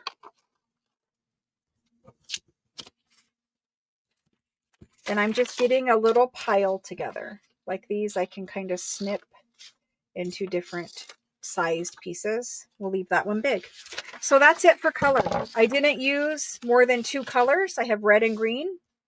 I use different patterns, but they all have some white space to them. And that's all I'm using for color in this masterboard. In fact, there's probably enough here to make 2 or 3 masterboards, right? Because we're not using just this. We're then going to pull some book pages. Book pages are amazing in masterboards. I have a massive pile over here. This is what I pull from. I have a French math book. I've got some rag paper pages over here. Those are good. We'll use one of that one. I like different ones because they have different size font. They have different size or different colors of rag paper pages. Like some are whiter, some are creamier. I'm just going to pull some different ones.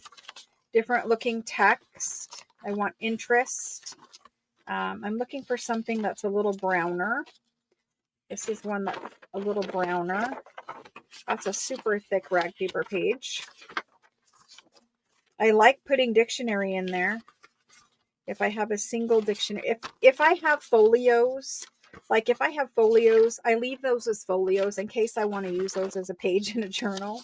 But if I have a single page, I'll use that. Like here's a single page. It's one of my favorite.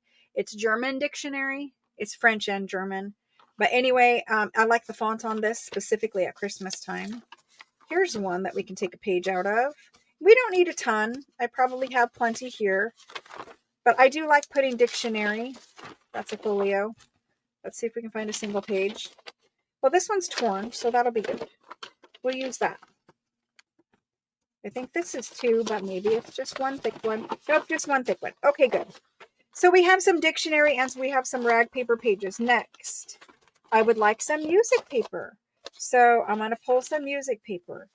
If you have super tanned paper that might be brittle or whatever, like this one's fine, but if you have something that might be too brittle and it might break or whatever, crack, this is a good project. A masterboard can use that up. That way you're not putting that in a journal or something and it's fallen out. So if you have aged paper, fragile paper, go ahead and use that. Oh, look, it's Thanksgiving Day. That's so cute because Thanksgiving is like a week and a half away. That's so cute. Anyway, so I pulled some music paper and I pulled different shades of music paper. I would like some that is very white. That's pretty white. Let's use that. This is a good one too because it's bold. Anyway, I'm just showing you kind of through my pile of junk paper. Junk paper. All right, so we have music and we have book page. That's really all I need out of here. If you have scraps, use scraps. I have a million scraps, but if I find them right now, it would take me like an hour. So I'm just going to use new because I'm going to assume maybe you're new to this and maybe you don't have scraps yet. So now we're going to take our papers here and we're going to cut these down and we're going to put them in a pile. So I have my pile of colored ones. We're leaving those over there. And we're going to cut some of these down. And the way that I like to cut the music, grab this guy, it might be faster. The way I like to cut the music, or any book page at all, if it has a big white area, I like to trim that down. I don't want that big white area. So I'll trim that off. And then for music, I like to cut it. You can see I'm going to cut in this channel here. I like to cut it where it's strips of music that have the whole bar of music on it, right? I think that's what that's called. And I'm going to cut a couple of these white ones. And we'll use those. I'll have enough here where I can make umpteen million masterboards. That's good. Let's get some of this creamy one. Yeah, let's get the creamy one. He's pretty bold, but let's use him. Cut off the excess white border. Cut off a couple bars. That's all we need. Now you'll notice that I left the whiter edge on this one. I more than likely will trim that off too. I don't need a ton. Let's see what else is here. Let's cut this guy. And so you could stack these up and cut them all at the same time. See, this is the trimmer that I don't love because oftentimes I use mostly old paper. Oftentimes this trimmer can't do it. It can't handle old paper. And there has been so many projects where it has ruined it for me. So, you know, that's great. But I do have scissors, so that's all right. I'm going to trim off some white. This is in German. It's kind of nice. I don't know what it's saying, but more than likely it is a German hymnal. So I'm just going to trim off some white areas and we're going to move on. Now I have my music done. I'm going to do my book page. Again, it's old book page, and I know that trimmer is just going to chew it up. So I'm just going to trim it. This is another one that's in German. At Christmas time specifically, I like the German rag paper. I like that German font. It makes me think of like an old world Christmas. And so you can pick out a different theme for your junk journal than I'm using. I'm actually making mine an old antique-y French. Obviously, most of the things I make are French inspired, but old antique kind of a journal. I want it to have the French fashion ladies in it.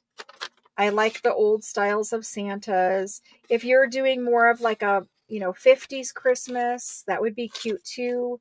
You could use this same way of making a journal cover, and you could get pastel fabric, and you could use like a nice velvet that's in a pink or even a teal green, and do your pastel Christmas.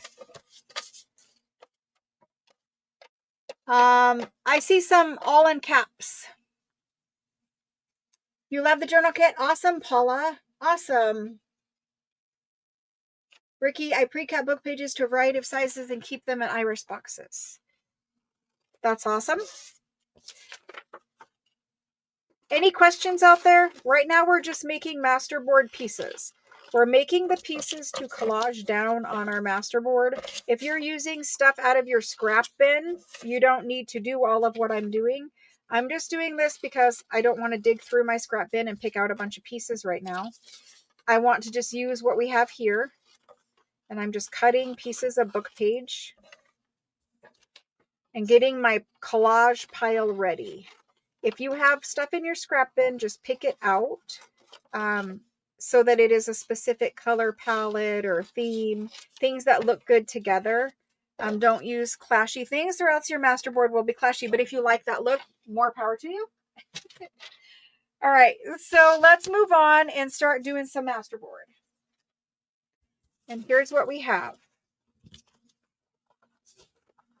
I have a pile of color, and this is literally how I make my masterboard every single time.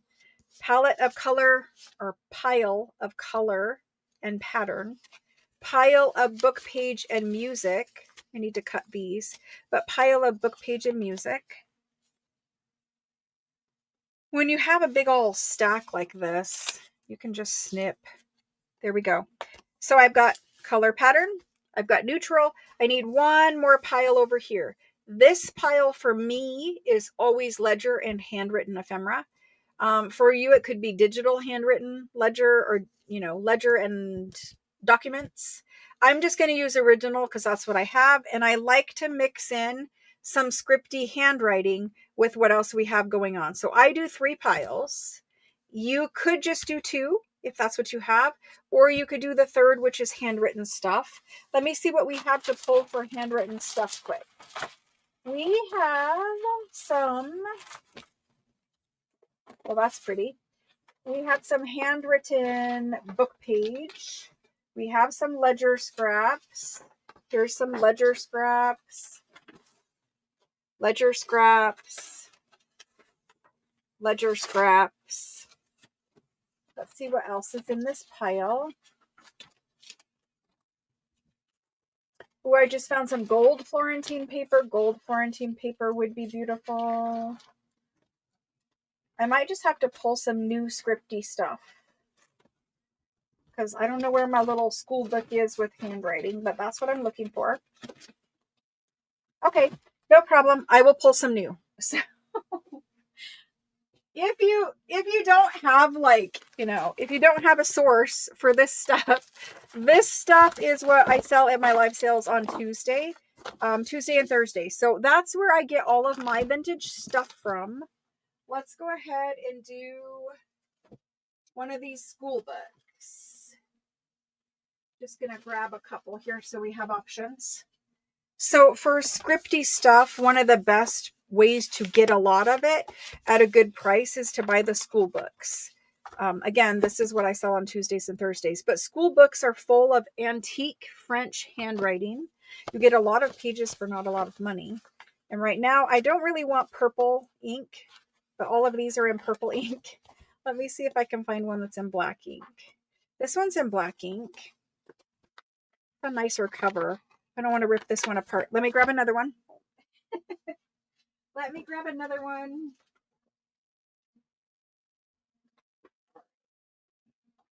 I have another one of these. I have several of these, and these are nice ones. Ooh, there's red handwriting, though. That might be pretty in here. Red scripty French. All of these ones have nice, nice covers. Like, they're nice. I can't take pages out of these. These ones are too nice. So we'll set those to the side. Hopefully this one has black. Yes, it does. This is the one. Let's take some pages out of this guy. And we'll use this for scripty handwriting. You could use digital prints of script handwriting. There's some digitals in my Etsy. But I just want a couple sheets of that. And that's it. That's all. We're good. So now we have 2 piles done. We're going to do this 3rd pile. We're going to stack it all up and cut it. I'm not going to use this one because it's got really big font stuff in it, but we're going to use these. And I'm just going to, for time's sake, stack them up and cut them quick. You would probably be more careful and cut them a different way, but for time's sake, because I don't want my masterboard pieces to take me an hour more, but we're just going to cut them. And that's got a torn edge. We'll see how these come out.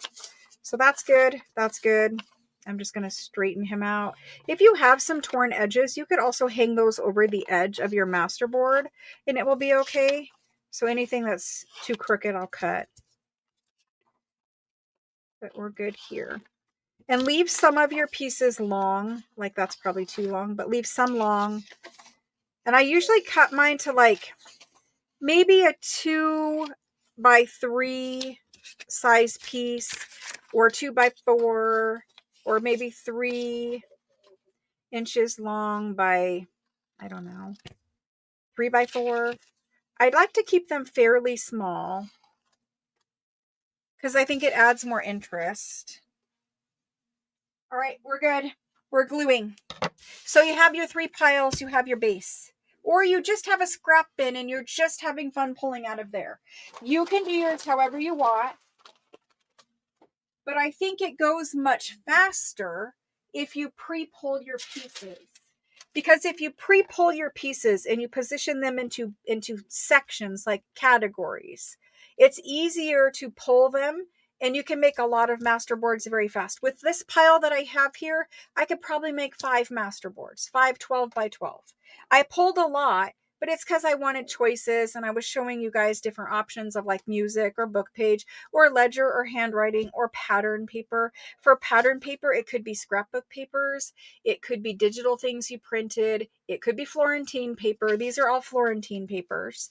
It could be whatever you wanted, right? Let's glue. So I like to cover my work surface. If you have a craft mat and you don't mind getting glue stick on it, by all means. All right, let's do it. Let me move my trash can out of the way. And we're going to make a masterboard that we will cut up into ephemera today. And we will do some decorating today and make a couple finished pieces. And then our cover is drying. I will sew around my covers. Next time we come back, we'll finish off the second portion of our journal making. So first things first, my piles, whatever you're using for a base. This is my fast way of making a masterboard. Choose what side you like best for handwriting. I like this side best for handwriting on the back of my ephemera. So I'm going to glue my pieces to the ugly side, whatever you want to call it, the side I don't like the most. Then I'm going to take my glue stick. I am going to use the Oohoo Magic Blue. It is my favorite. It also has been on sale in Amazon, and I've been meaning to tell you guys, but I keep forgetting. But it was on sale in Amazon for like $24 for 12 sticks, which I know is still kind of spendy, but honestly, this is the best glue. The Magic Blue one, you can see where you put the glue. There is a clear one, a white one, but you can't see where you have it. So I think it's important to see the glue, which is why I use Magic Blue. The other thing is this is the 1.4 ounce size. All of my favorite supplies are linked in my Amazon links in the description box, but this one is 1.4 ounce size, which is a big one. And when you're making a masterboard, you want to cover a lot of area quickly. And again, this is perfect for that. I think it's still on sale. Somebody can look and tell me if you go through the link in the description box. It should tell you if it's still on sale. Usually it was like $37, which was a lot of money for glue sticks. So if it's still on sale, that would be good. Let's go ahead and glue. This is the way. So instead of gluing each piece, I never do it that way. That takes forever. Take your base, whatever size base you're using, and glue up 1/4 of it. This is a 12 by 12, and I'm going to glue all the way to the edge, and I'm going to glue up about 1/4 of it. You have to glue the entire thing. You can't leave open space, like these little open spaces, they will be air bubbles in your ephemera. You have to get enough glue on there that you're covering all of it. If you have an air bubble in your ephemera, you won't like it. So 1/4 of it is covered. From there, start layering things on. Like I could put this piece of music, and I like to hang it over the edge just a little bit. It just makes sure especially this edge, because I can't see it where I'm sitting. So anyway, start putting your pieces on. Just put them willy-nilly wherever.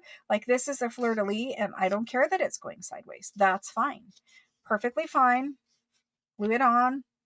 Let's put some different pattern going down maybe right there. Okay, so we'll plan for that. Let's do some book page. We have 0 book page on here. For this one, I am going to use all of that white edge because it is kind of naturally patinaed and aged, and I'm going to leave it on there. I also left this rough edge right here. That's all good. It just shows it's old. Now I have this weird strip here. Honestly, I could just put that there, and I think I'm going to. So anytime you're going to overlap paper, go ahead and put some extra glue there. This one is going to hang off the edge. You want them to hang off the edge because you'll trim them later, and you'll have all the way to the edge with no little gaps of cardstock. So there's that whole 1/4. It was super fast. Then you pick up your piece. You glue your next 1/4. Right here, right here, right here. And we know we're going to overlap these, right? You know you're going to overlap them, so go ahead and glue it. This makes a super fast masterboard, and it makes beautiful ephemera. You guys will see when we're done. Makes beautiful ephemera. Very fast. All right, so it's glued.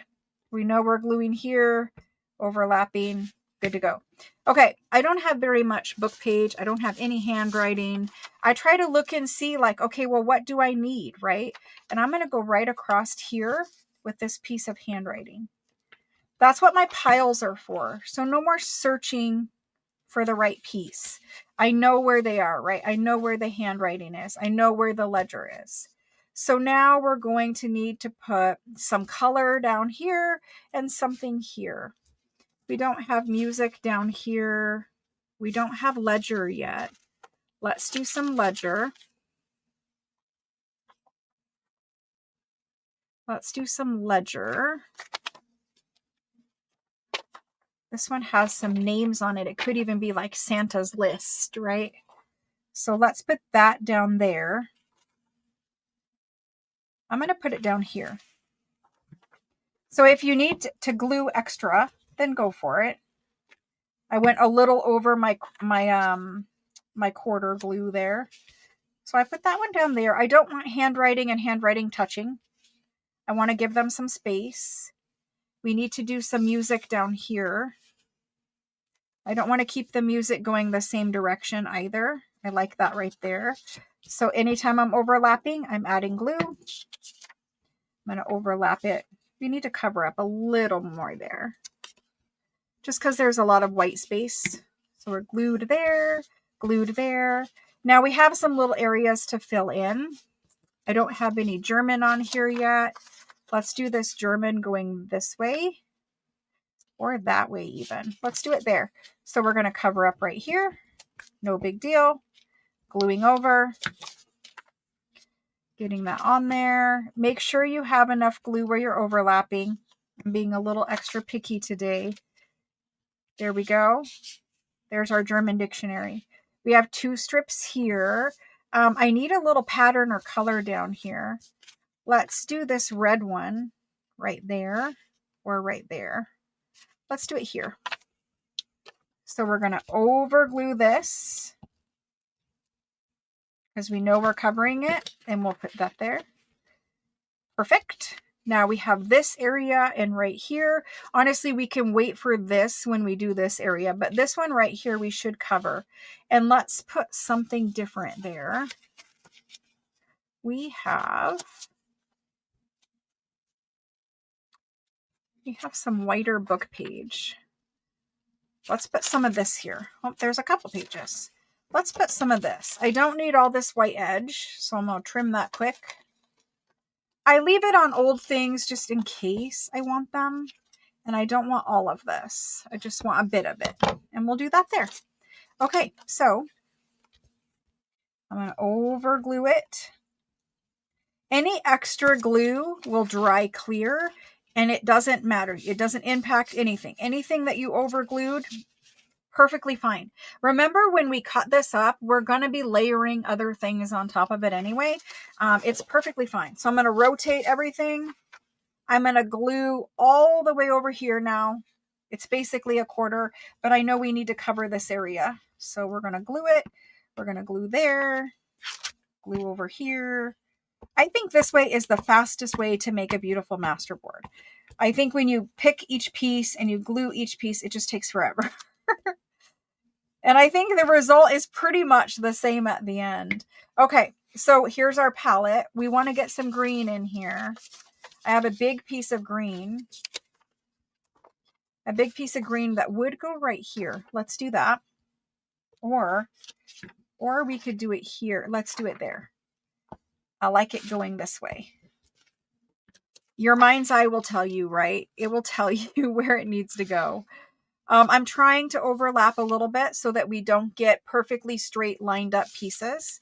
If you like perfectly straight lined up pieces, then you do you. I'm just going to put mine where my mind tells me to put them. This one is a little crooked. There we go. And again, we're going to cut it up. It's not going to matter in the end. Let's do some music over here, but let's get one of these ones that looks different. Let's get this one. And let's put that one right here.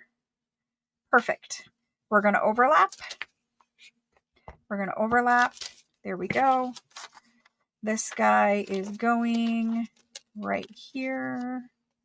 Pull it up. There we go. I have a little bit on the edge here, which is unfortunate because it is going to cover up those, but that's okay. No big deal. We'll cover it up later. Now we have these areas. So let's get some handwriting on this side of the board. Let's put this piece right here. We know we're overlapping.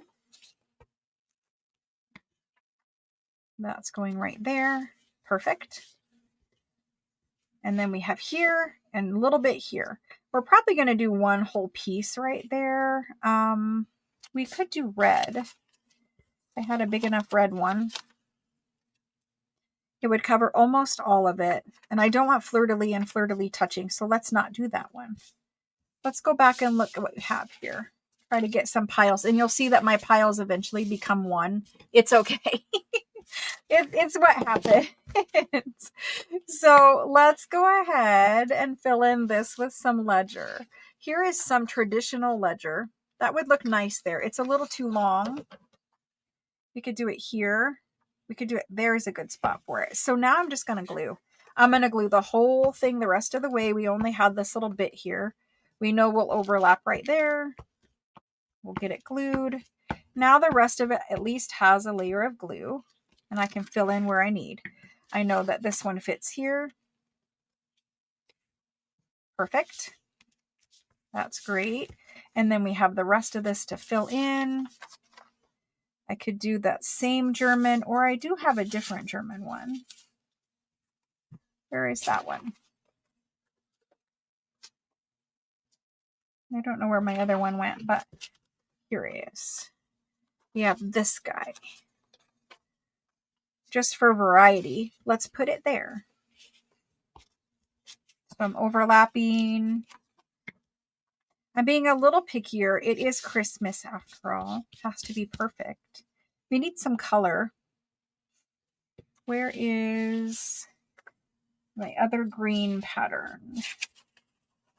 Right here. Let's do this one. And let's do it right there. I don't want green and green, so let's do it there. We're going to overlap, overlap, I don't know how far over it's going, but it doesn't matter. It's all glued now. There we go. Again, the glue dries clear, adds a little bit of weight, which is nice to your project. So we have these two areas that are left to be covered. We have handwriting and music. We could use some book page down here. Let's see what we have. We've got this one, which is a little darker. He would look nice right there. I really don't want it to say flu though, because that's not a really good Christmas word. So let's flip it over and have this one instead of that one. Nobody wants the flu for Christmas. We've all probably had that at some point in our life, but we don't want flu for Christmas. So we're going to overglue that. We're going to put this right here. It's going to fit perfectly in there. Great. Tap that down. Only right here remains. I would like some of this white music. That looks good. Let's use that piece, I think. This one. Okay. How many of you are making a masterboard? How many of you made a cover and how many of you made a masterboard or are making a masterboard with me? How many of you crafted along today is my question. So I have this and I could do that. It's a lot of color and pattern. I do kind of like it right there though. I kind of like it right there. I'm going to do it. It's a lot of color and pattern, but the only other thing I would think about putting there is ledger. And the only piece that is big enough is that one. And it's just not the same for me. So we're doing this one. We're going to glue, glue, glue, overlap every little edge, and stick that guy down. Okay, so our masterboard is done. You can see I have so many more piles of paper over here that I could sit here, and I probably will at some point sit and make a couple more masterboards. But I cut enough paper to where, because I'm making 3 journals, this will all get used one way or another. It also can be used to layer up when you're decorating your ephemera. So if you cut extra pieces like I did, you're all good. You will use them. I do like to keep them in a little Ziploc bag just because they're Christmas ones or ones that I cut for Christmas. You could separate out and keep all your neutrals in one place. But there's my little pile. This is done. Needs pressed down. And then the last thing I do is I take my hands and I run it over the masterboard and I make sure that everything is stuck. I make sure that as I'm running my hands back and forth, if anything starts peeling up like that did, I just want to make sure that it's glued down. So I will add additional glue, either with a glue stick or with art glitter if it doesn't want to stay down. Some of this is letterpress paper and it's thicker, but just run your hands over and make sure that all of your seams are stuck. You don't have any corners that are peeling up or anything like that. And then the next one is to flip it over and you'll have some overhang more than likely. Take your scissors and you can let it dry before you do this. It is easier if it is dry, but take your scissors and follow your cardstock. Usually that cardstock will guide your scissor and you can cut off any excess that you have. Be careful not to cut into your cardstock. If you have a big piece left over, like that Florentine strip of paper, obviously I will save that. But if it's just this little stuff, I just throw it away. So trim off your edges, making sure everything is straight. This is going to be your ephemera later. And so I'm just trimming them all. I like the overhang look because that's really the best way to make sure you get your paper slid all the way over to the edge, especially when you're crafting like I am and you're crafting, you know, farther away from your face than you probably normally would. Like if you're filming, you're crafting here, but you're sitting, you know, 2 feet backwards. So I'll save this one. We can fill in something later with that and the rest can go in the bin. Okay, so I'm going to wipe off my scissors quick. And we're going to move on. Good, good. All right. We'll put our lid back on our glue just so that top doesn't dry out. And then we have a completed masterboard. Now you'll notice it's kind of soft right now. It does need to dry just a little bit before we move on. because if you try to put this in your paper cutter now and cut it, you can see like it's wet, like, you know, it's a little soft. Let it dry for a little bit and then cut it. So we're just going to wait just a minute for that to dry. Hello, hello, hello. Okay, so how many of you guys made stuff today? How many of you crafted along? Let me see. Hello, Milan from India. Hello.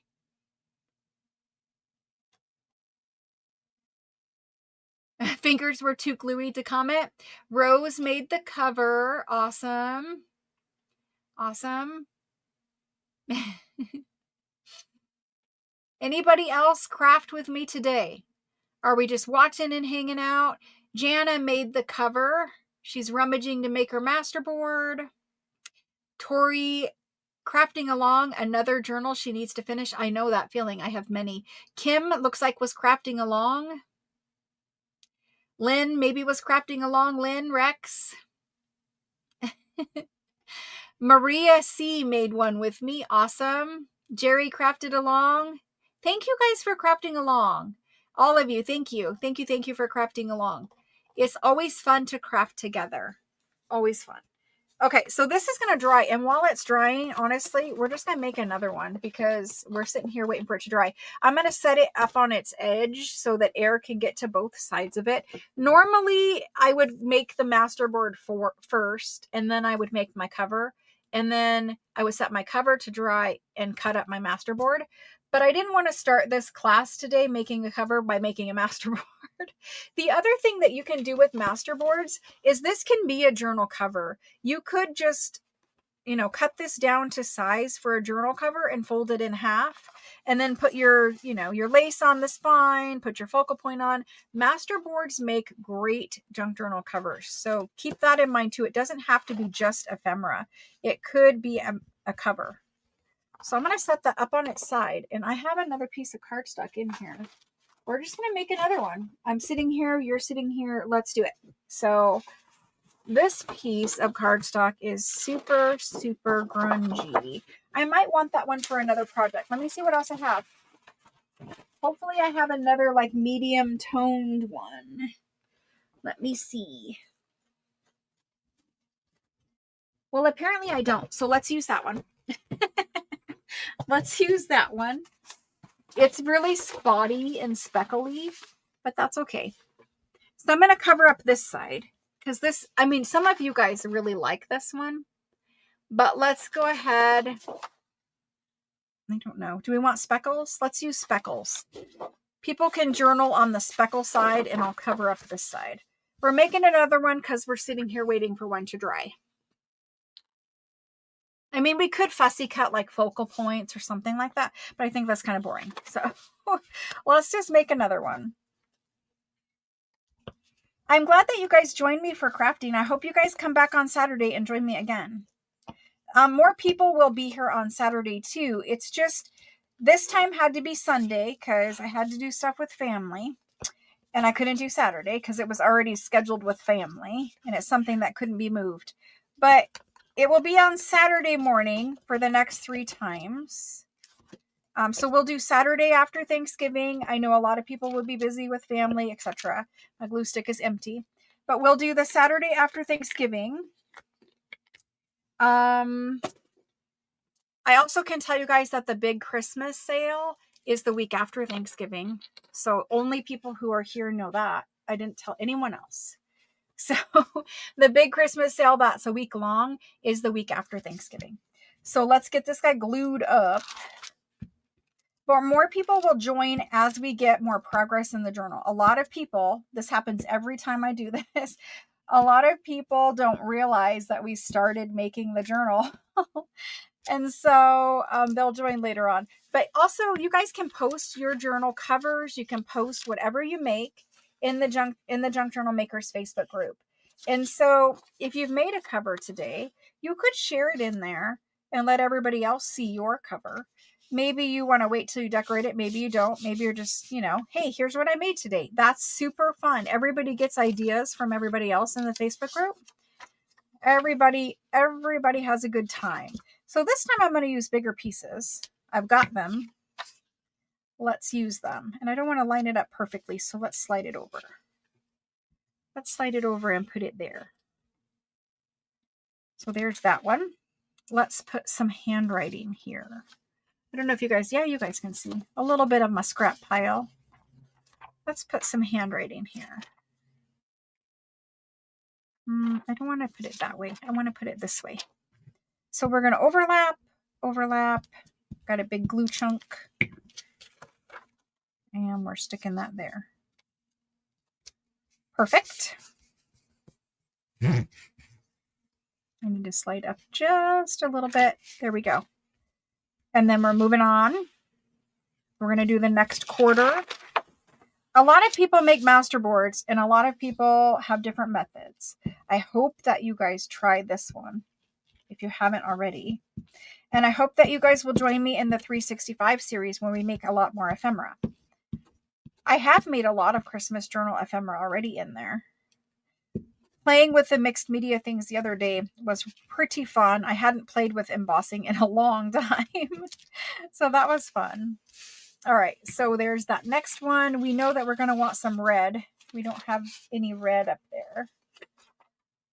Let's do some red fleur-de-lis down here. Maybe we put it in the corner. That's a good place for it. And then we have music. We don't have any music on this one. I'm going to take this music and go straight up there. And then let's grab all my pieces. Let's use, I just did music. Let's do this. Fod for fodder. Let's do that. I'm going to do it right there. I'll overlap a little bit.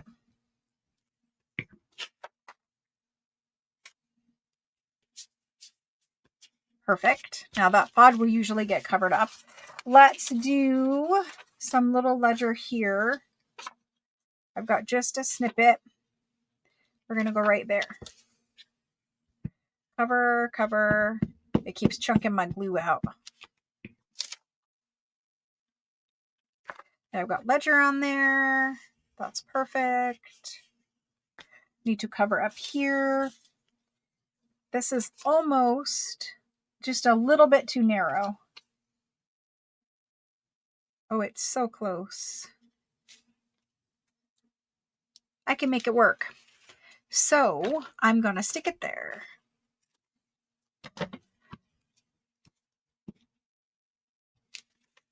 My little grandson is so cute. He is adorable. He's laughing and giggling all the time. He likes bath time now. In the beginning, he wasn't so sure about it. It's so funny how they are. They're like, I don't know about this bath time. And then eventually, I love bath time. Let's put this book page here. So we'll cover, book page. There we go. All right, so that half is done. Let's do the other half.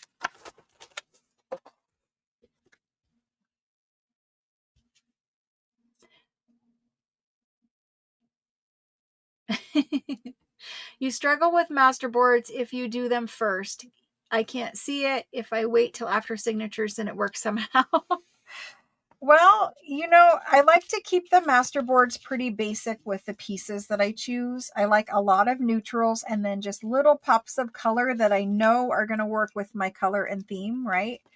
So I keep them pretty basic, and it's because I do a lot of embellishing over the top of them with, you know, the focal points and all. So I think it's just really about getting that pattern and texture in the background. And because I'm using Florentine paper and all antique things or vintage papers, it gives all of my ephemera that perfect vintage feel right off the bat. Like, you know, you don't have to struggle to try to create that later. It's already there in the background. You can feel the rag paper. You can see the little gold specks in the Florentine paper. It's pretty good choice.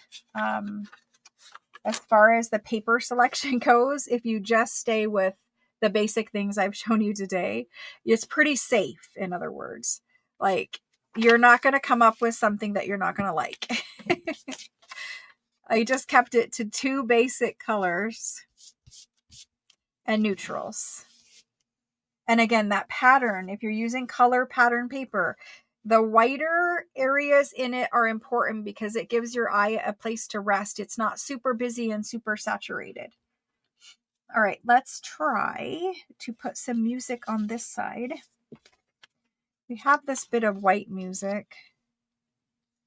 I'm going to do it right there. Let's do it that way. Let's over glue and put it like that. All right. Now we need to fill in here. What do I have that is long that can fill in there?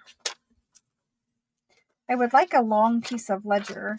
I don't know that I have long, but I have this one. Yeah, let's do it here. So we're over gluing, putting it there. Our other one is drying, and we'll cut up at least one. Maybe we'll get them both cut up because we're going to cut and decorate that one. So let's fill in this area and we'll start collaging up here. I have this little piece, like Florentine.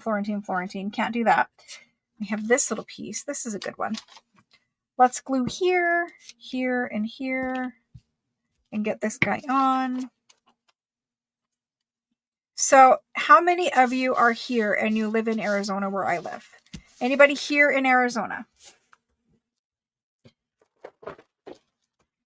And if you don't want to share, that's okay too. I get it for security. But the reason why I'm asking is because I've been gone for 2 days doing Creativation. Or not Creativation. That's the other one. Pinners Conference is where I was. Pinners Conference is where I was. And Pinners Conference is a whole weekend of crafting. It's not paper crafting. I will say that. It's not paper crafting. It's all kinds of other crafting. And so my daughter and I went and we made so many fun projects. Ooh, that book page would look nice in that area. Let's try to get that. We made so many projects. We tried so many new crafting things, crafting techniques. It was such a fun weekend. It was exhausting, as always. But I'm all talked out. Been talking for 2 days. It was so much fun. If you want information, you can look up Pinners Conference.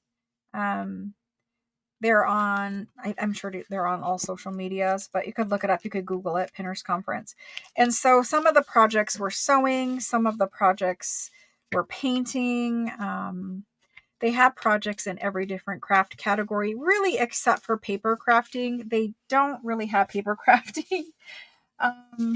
Just a lot of other kinds of things. It's just fun to go, fun to see people and talk to them and all that kind of stuff. Let's do this bit of handwriting right here.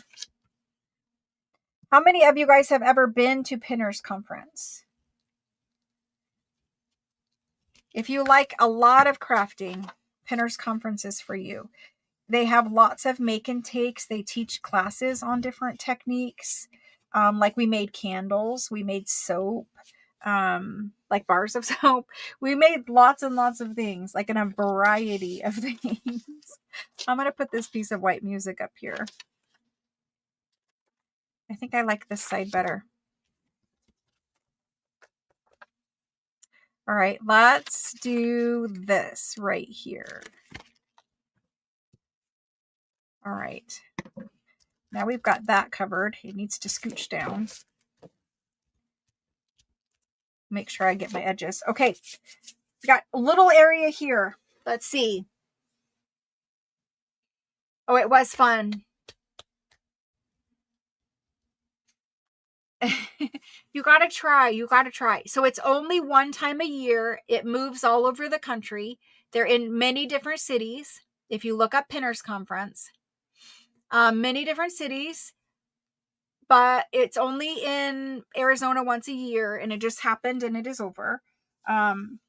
but you can check online and see when it comes to your town. If it doesn't come to your town, it will probably come somewhere close. A lot of people do travel to it. There's a lot of people that do like girls weekend and they go. We saw so many girls weekend girls. And that's always fun because, you know, they usually have like matching shirts, matching jackets. They're all there together and they do like girls weekend. Some people do like, you know, the girls that they were in school with a really long time ago and they all get together and go.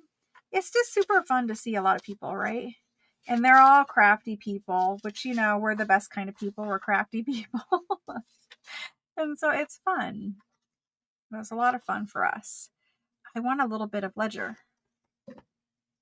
I don't want to cover up that much music, though, or that much handwriting. I'm going to cut this piece, and we're going to stick that right there. You got to check where it's coming next. I don't know. All we know is Arizona. This is our third year, or was our third year going. We always have a good time. It's in Scottsdale. If you're in Arizona, it's at Westworld in Scottsdale.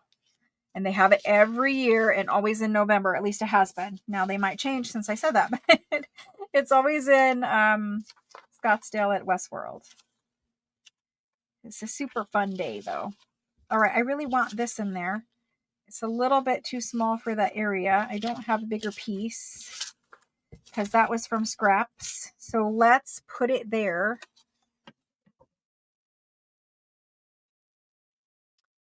I gotta straighten this out a little bit. It's a little wonky. Hopefully it will still work. I'm gonna have to put something else in, but at least we'll get that in there. They have all different kinds of like demonstration things and whatever there. It's shopping and crafting. Who wouldn't love that? Who wouldn't love it? All right, so I really wanted green here too, but I can't get it. You can always go back over the top and glue another piece. Like if you want more color or you want more pattern, you can always do that. Now let's see what we're missing. We have Florentine, we have handwriting, we have that. Let's see about, I mean, I have this tiny little piece of ledger. It fits there, but it's not really my favorite thing. Let's see what else we can do. How about this piece? This is a little more interesting. Yeah, let's do that. So we're going to cover up a little bit of that red that I wanted. And now we have 2 masterboards done. Yay! Okay. So again, I still have all of these pieces. I could probably do at least 2 more masterboards out of this pile of pieces because I have a big pile here. Let's get our hands smoothed on this one.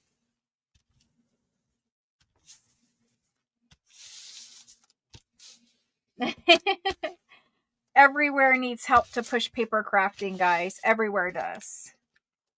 It's an industry-wide issue currently. We can thank China for that, and you can feel however you want to feel about that statement, but China is killing the American paper crafting industry.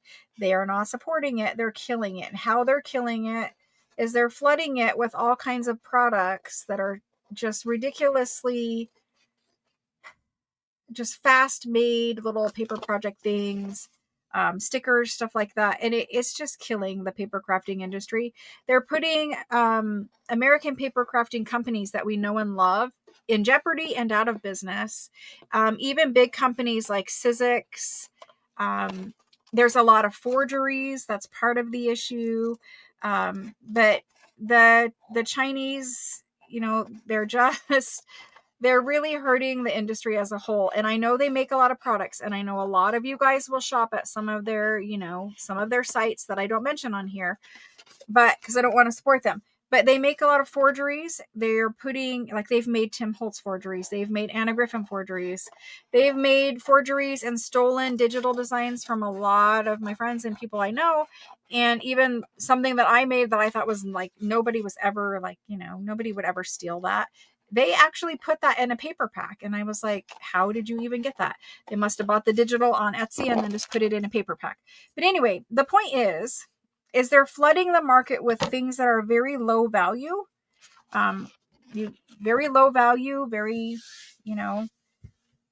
they're cheap. Don't get me wrong. They're cheap. I have bought some. I was guilty of buying some stuff on Amazon. I never shopped at those other sites that I don't mention, but they're really hurting those companies that we love and that we depend on for craft supplies. And so I encourage you guys, when you are shopping, shop for, if you're buying a brand new crafting supply, right? Not a vintage supply, but if you're buying a brand new craft supply, shop with American companies. Support those American paper crafting companies, because if we do not support them, they will not be here. They are already in jeopardy. We've already seen Tim Holtz has decided not to design more products. He hasn't said exactly what the reason is, but I know that there were lots of forgeries of Tim Holtz things. I know that, if you just look at, he's making ephemera packs, right? He's making a lot of ephemera packs. China is making a lot of ephemera packs too, but their ephemera packs are $1, $2, $3. They're crap. I mean, they're just crap. But how can you compete with that, right? And so it is affecting the market. And we've seen him, who we all love, and we love his products, say, hey, I'm going to step back from designing new products. Again, he hasn't said exactly why, to my knowledge, but it is hurting the industry. And so, we've seen the Chinese companies, they'll come out and they'll make paper crafting dies. And they're very, very cheap made dies. Number one, some of the metals that they're using to make dies, they would not pass American metal standards. There is a lot of issues with using inferior metals and chemicals and products that America doesn't allow American companies to use because they're dangerous, but imports from China have them in them. But they're making dyes that are like, $5, where an American dye company, it's expensive to manufacture that, and it's quality, and it's made with metals that are up to our standards and safeties. And so it's hard to compete, like Sizzix. It's hard to compete.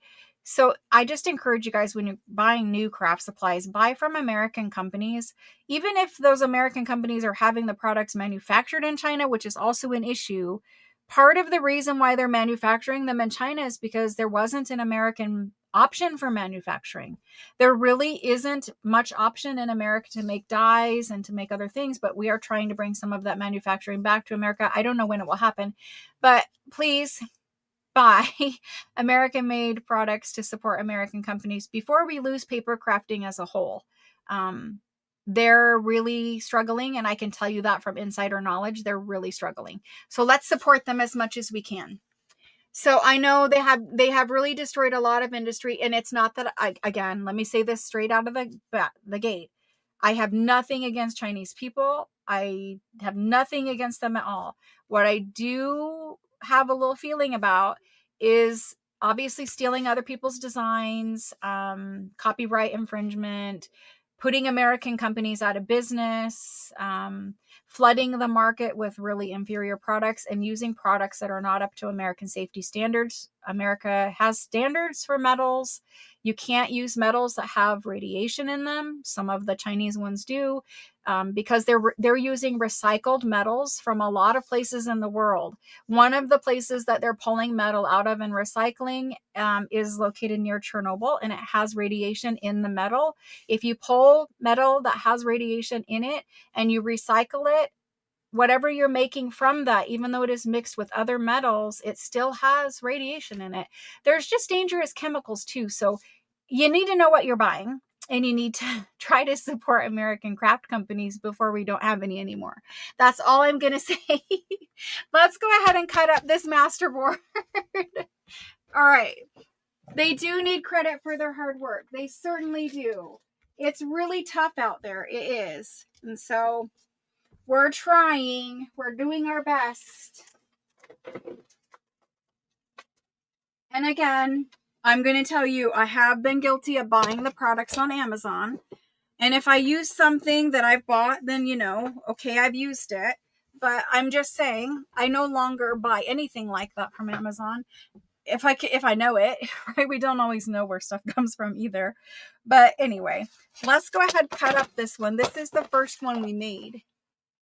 And another thing with master boards, if you're making a master board and it has all antique papers in it, you could scan your master board and then you could print it out again later if you wanted, just on cardstock, and cut that up as a base for ephemera. So sometimes if you're sitting there and you're using like all this, antique book page, antique dictionary page, antique handwritten stuff, you could scan that. Now, I can't scan this one because it has Florentine paper in it. But if I would have used maybe antique marble paper from book pages, the inside covers of books, I could have scanned that. You could also just make a neutral run out of all antique things. There's many different ways of getting pattern paper.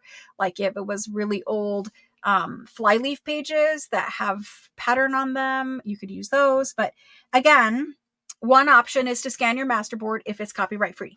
Let's cut this guy up. Now, this is my least favorite cutter, and I'm not sure he's going to cut it, but we're going to try. I'm going to cut it upside down so we get, it's not just craft products, but what I'm talking about is craft industry because that's the industry I'm in.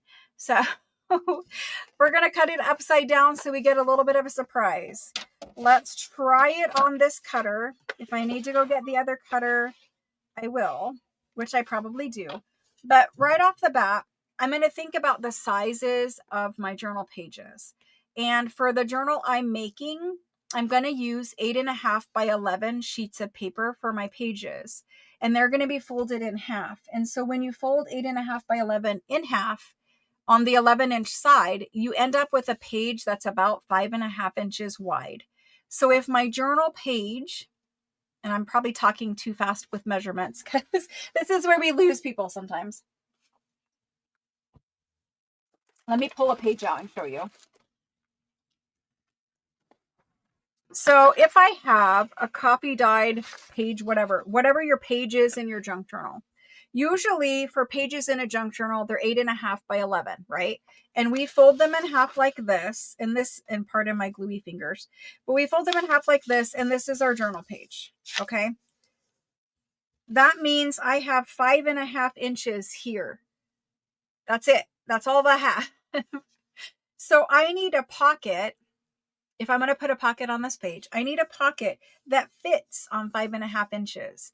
That means you're going to need something smaller than 5.5 inches. You cannot put, I don't know if I have a piece of paper.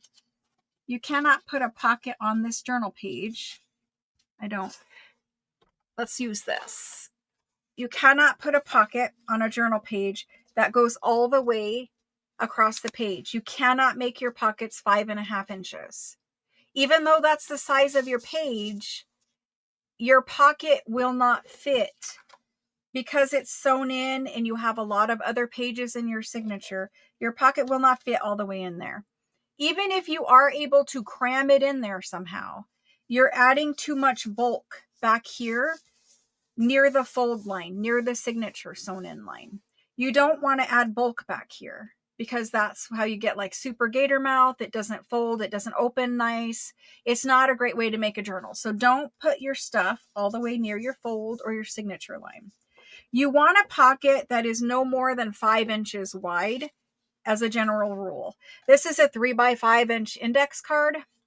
If you put a 5-inch pocket on here, you have a nice border around your paper. You have a nice border around your pocket. So a 5-inch pocket is the max size I recommend to go across like the bottom of a journal page, a regular 8.5 inch by 11 inch journal page. 5-inch max. I like 4.5 inch. It's just, a little more border. You can see a little more of your design pages.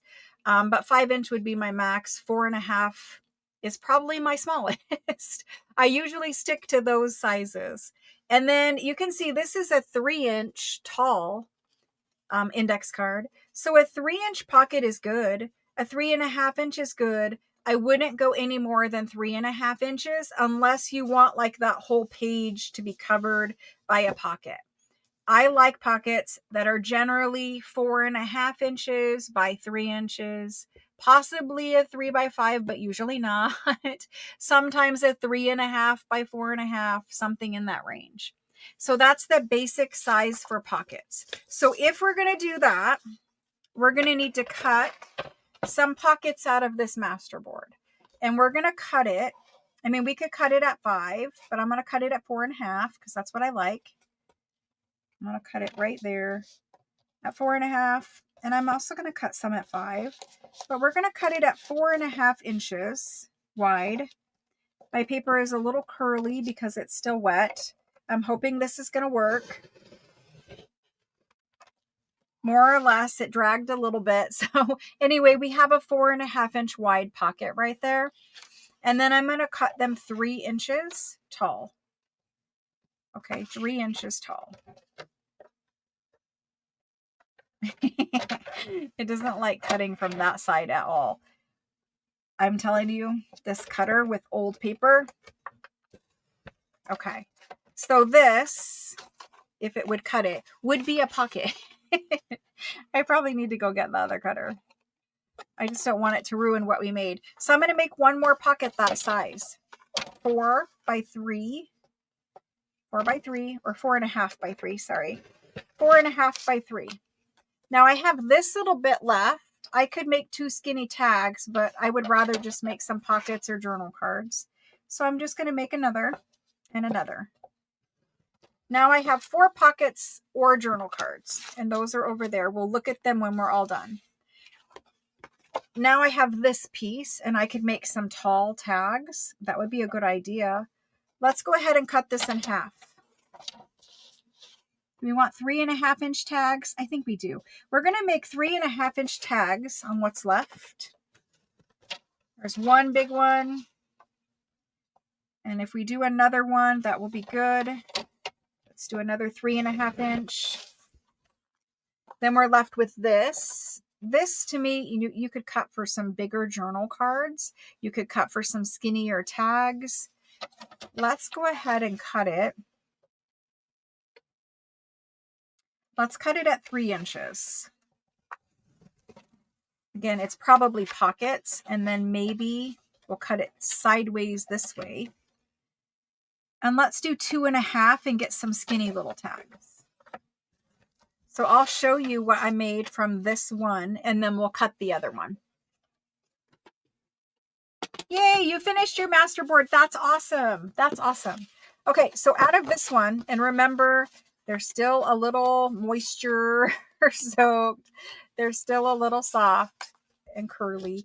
You can put them under your craft mat. I like to just rubber band them all together when I'm done, but let's go ahead and look at them. Okay, so we have small pockets, and the lighting is up a lot. I'm going to show you up close, but this could be a small pocket, right? This could be small pocket. You could put it whatever way you want. That could be small pocket. So small pocket or journal card. This one could be small pocket. And it's funny, as soon as I look at it, I know which direction I want it to go every single time. This one could be small pocket, right? To me, it goes this way, I think. There we go. Small pocket or journal card. Then we have 2 really large tags. This guy here, really large tag. Love it. This guy here, I think, is my favorite so far. It has so much color and pattern in it. Really large tag. Okay, then I've got this one. This is a longer pocket, right? Or a tag, but a longer pocket. And I have 2 skinny little tags. One of them has a lot of everything on it. One of them is basically completely neutral, except for a sliver of green right here. So that's what we got out of that one. And that's a lot, like 2 little tags, 2 giant tags. And those are really, really nice giant tags. 3 journal cards, no, 4 journal cards / pockets that size, and 1 that's just a little bit wider. We're going to cut up the other one differently because this one is not my standard way of cutting. We're going to cut up a different one. We're going to do 1 more. And now I like to arrange my cut pieces by size. I like the smallest ones in the front, and we go work our way back to the biggest. And then at the end of the night, after I make them, I will rubber band them together, and that just keeps them all flat. And then I can put these in unfinished ephemera, or we're going to make some finished ones here together. So let's cut up the other one. Hopefully it's dry enough. It's a little wetter. We'll give it a try, but it is a little wetter. I don't have a heat gun in here to dry, nor do I recommend that way, but it's a little more wet. Trying to fan it. Trying to fan it. Let's go ahead and give this a try. Perfect, Shauna says. Shauna's making fun of me because I say perfect a lot, but I like the word. All right, so this is normally how I do it. I cut a 5-inch piece right here. 5 inches. It did cut. Yay. All right, so there's 5. And I'm going to cut 3. I need to cut from the top. 3 inches. And we do 3 inches. I wonder if we can do 3.5. No, we're going to do 3. We're going to do 3. 3 inches. Now right here, I could do some 2.5-inch tall skinny tags. Sometimes those are a little bit hard to decorate, the 2.5-inch narrow ones. I think I would be happier with 2 more 3x5s. So I'm going to do that. So that cutting at 5 inches gave me 4 3x5 journal cards or pockets. So cutting your masterboard that's 12x12 at 5 and then cutting at 3 inches gave me 4 pockets / journal cards. I'll put those to the side. Now this is 7 inches. So I do like the tall 7-inch tags, and I'm going to do a couple of those. And these ones I like at 3.5, but I could be accepting at 3. I'm going to do 3.5 again. So I like 7 by 3.5. I like 8 by 3.5. Obviously your journal pages are going to be 8.5 inches tall. And so you don't want any tags that are larger than probably 8 in your journal. You have a little strip here. Sometimes that happens. We'll just peel it off. And then this one here, let's see about doing it in half. What is that? That's 3.5 inches at half. Let's do 3.5. And that gave us some wider pockets or journal cards. Now you notice that this cutter leaves little fuzzies. On the edges. Those literally just wipe off. And it's probably because I'm using old paper and this cutter isn't the sharpest. It's not my favorite. But anyway, there's that. Let's see what we got out of that one. Then let's do some decorating. Let's do some decorating. So I have a big old pile of masterboard stuff. That's going to be fun. Again, I'm just kind of forming and smoothing while I have them all. All right. So for pockets or journal cards, pockets or journal cards.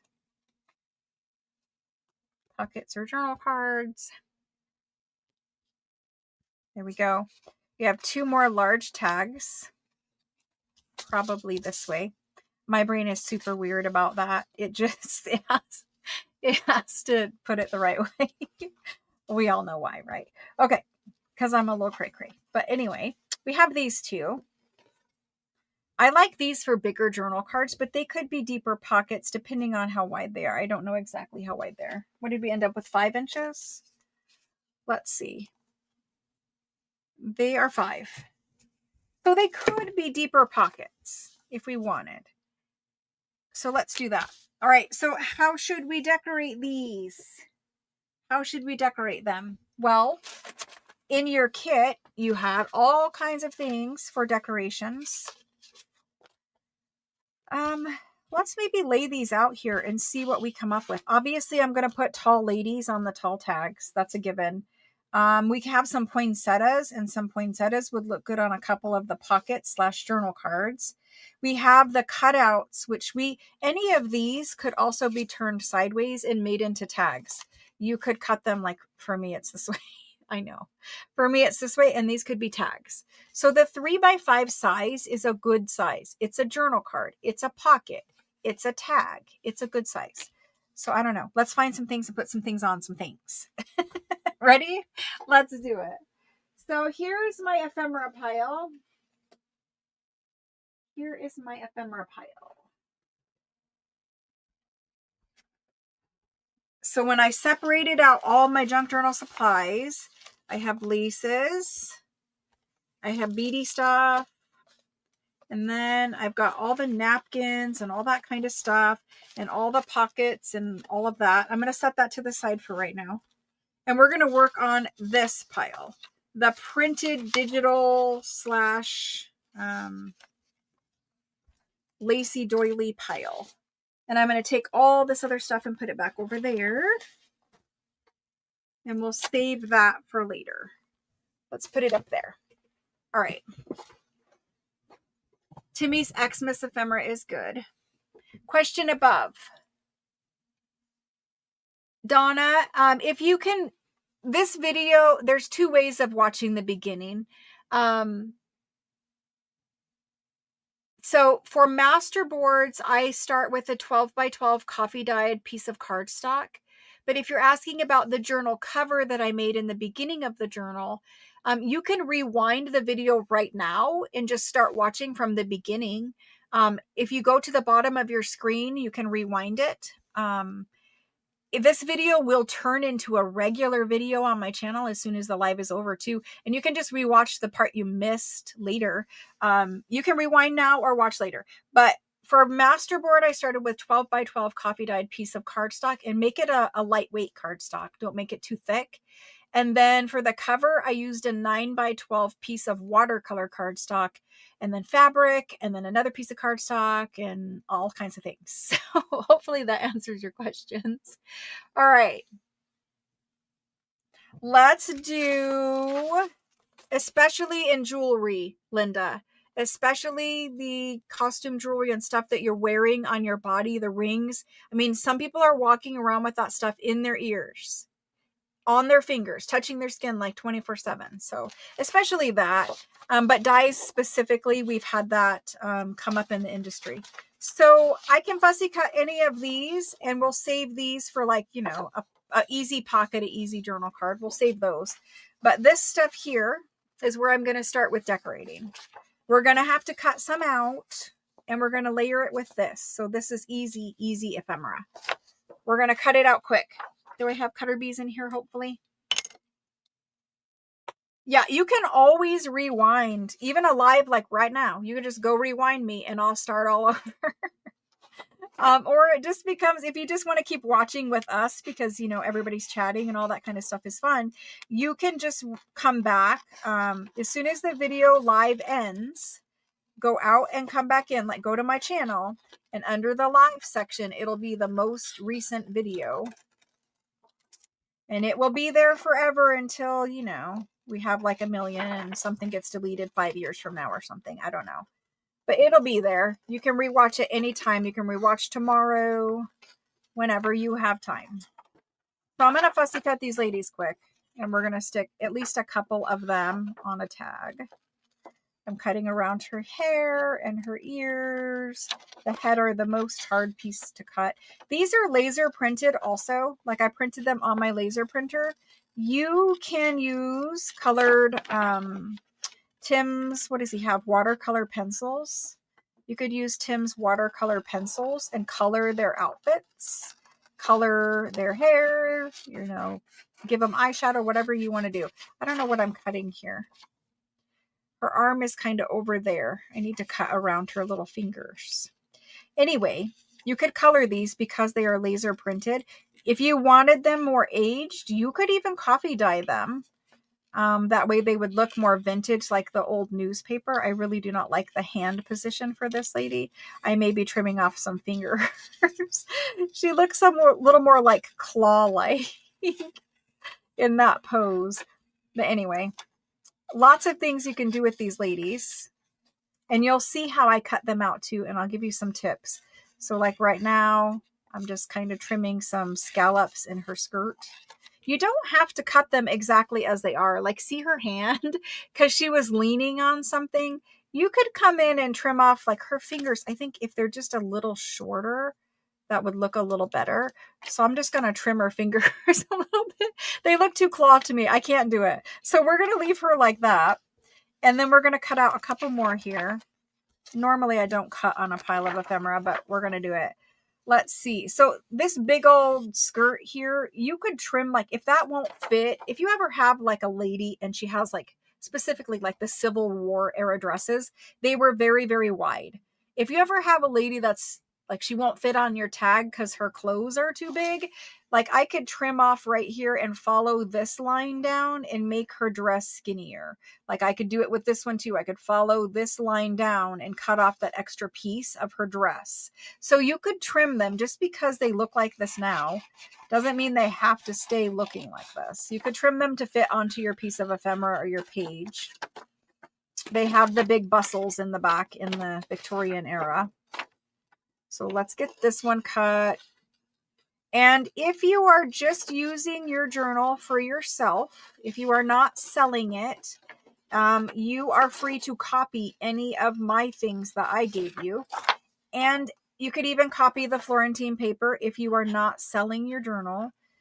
Copyright means you can copy things for your personal use, as long as you're not going to sell it, or you can't scan it and make it digital or anything else, because all of this stuff is copyrighted to somebody, right? Except for like the antique ledger and book pages and stuff like that. But you could copy these if you needed more ladies, or if you just want to scan them in so that you have them for another journal later on or something like that. You could certainly do that. He's holding a little walking stick or a parasol, so you got to deal with that now.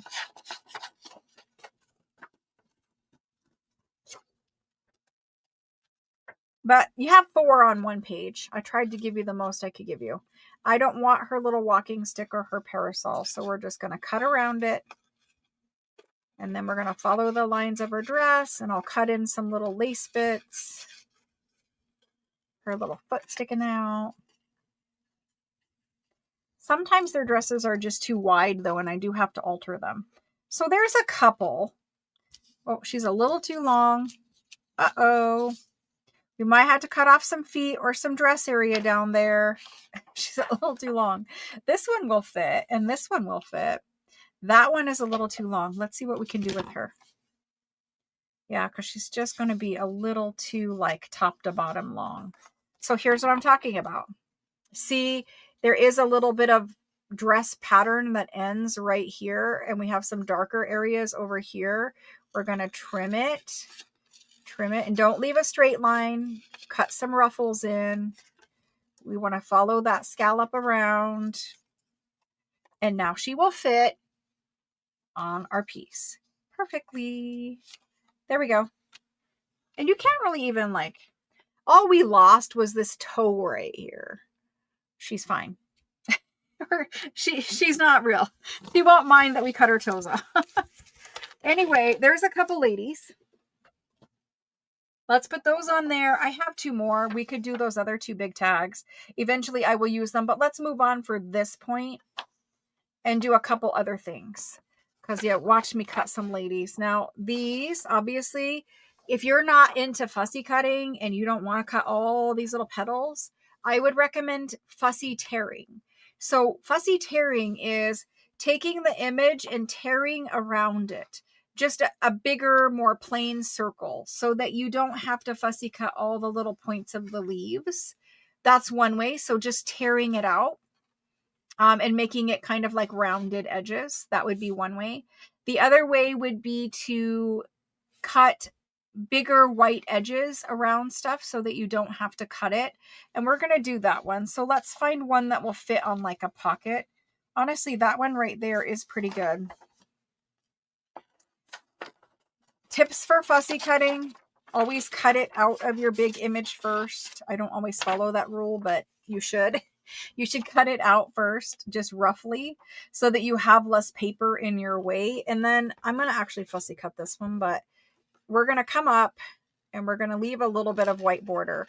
Why are we leaving a white border? Because mostly we don't like white border, because it's impossible to cut something this detailed without leaving a little bit of white.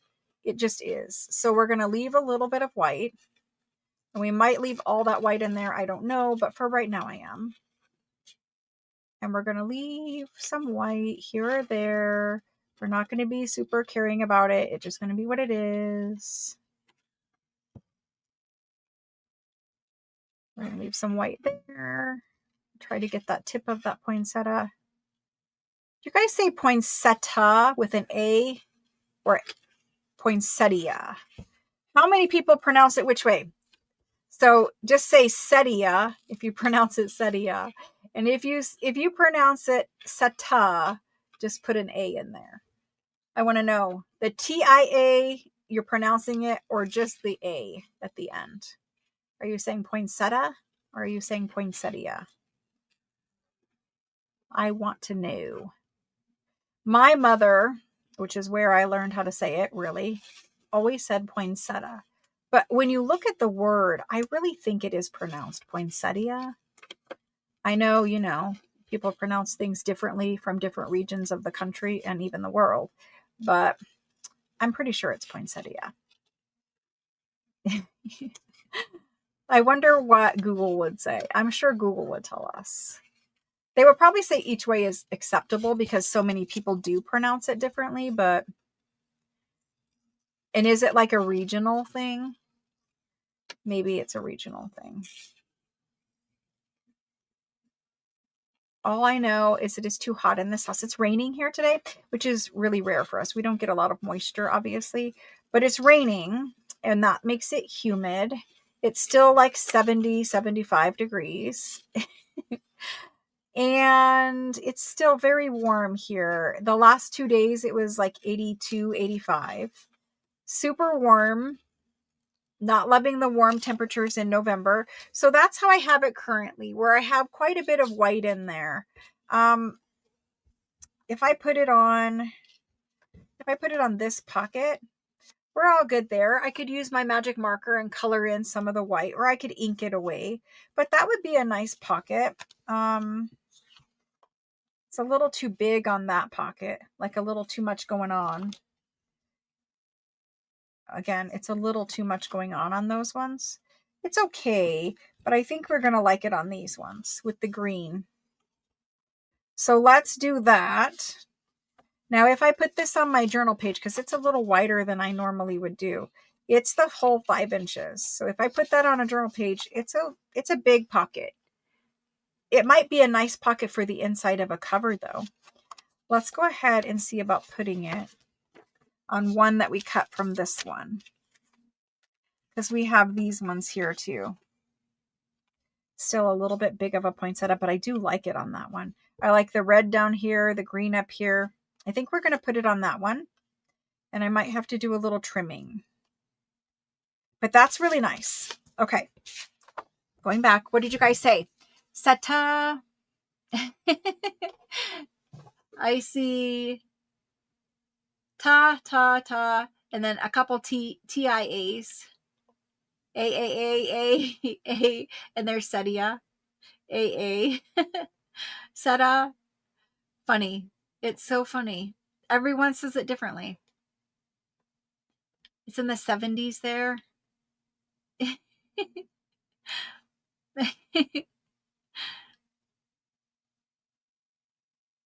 Aw, I wish it was cold here. I'm jealous.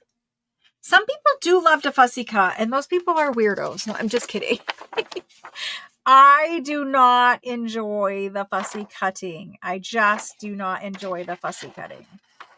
I will do it, but it's never going to be like my relaxing thing to do. I will do it if I'm stuck somewhere, like if I have to sit in the car for forever or something. I will do it, but I will do it on a need-based thing, not a want-based thing. It's just not my favorite activity to do. I don't really enjoy it because it kind of like stresses me out to have to like do it all perfectly and whatever. I really enjoy die cuts, and I really enjoy stickers if they're vintage looking, which hardly any of them are. but I try my best. And I think I do okay. It's just never going to be my favorite thing. I can't understand the people that find it relaxing. Making a masterboard to me is very relaxing, but it's interesting what's relaxing to different people. We did some wool felting at Pinners conference. We did some wool felting, and that was new to me. I hadn't done that before, and it was fun. I found that very relaxing.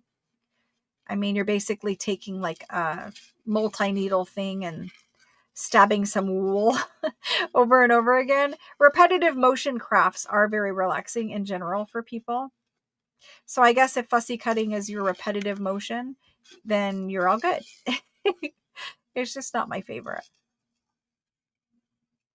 So anyway, here is this one fussy cut out. And then we're going to fussy cut some of those little Santa images too. So there's that one.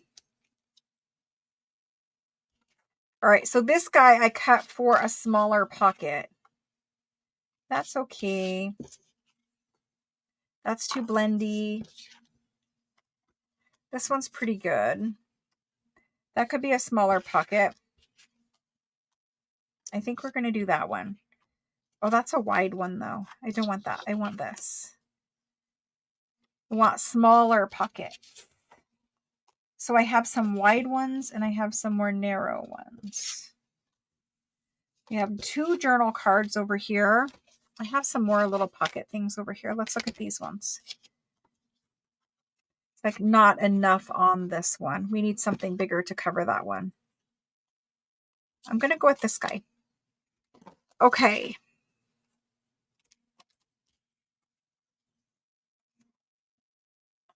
That's good, but I'm going with that one. Let's cut some Santa things. Stabbing things. I was saying to the people who were crafting with us, I was like, you know, I really think that after a very stressful day, but yet you can't fall asleep, I think that would be relaxing because it's just that repetitive. You're not really thinking about anything. Your mind is kind of just like drifting, whatever. I think it was kind of fun. All right, so I do have some tall Santas here. I think maybe this guy might look perfect on this little tag. This little guy right here would be perfect on there maybe. I don't know, but we have him.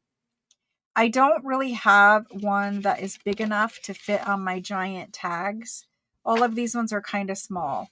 But maybe we could put this guy on one of these journaling cards. Let's cut a couple of these out and see what we can do with them. I have this, which might be good as a journaling card there. Let's cut a couple of these out. Again, if you want to copy this so you have multiples of these, this is mine and you can do it for personal use. I ask that you not share it with friends and, you know, don't make a digital of it and all that kind of stuff. But you guys can cut out, you know, you can print out more if you need them. Okay. So we're cutting out this Christmas tree, which has some points to it.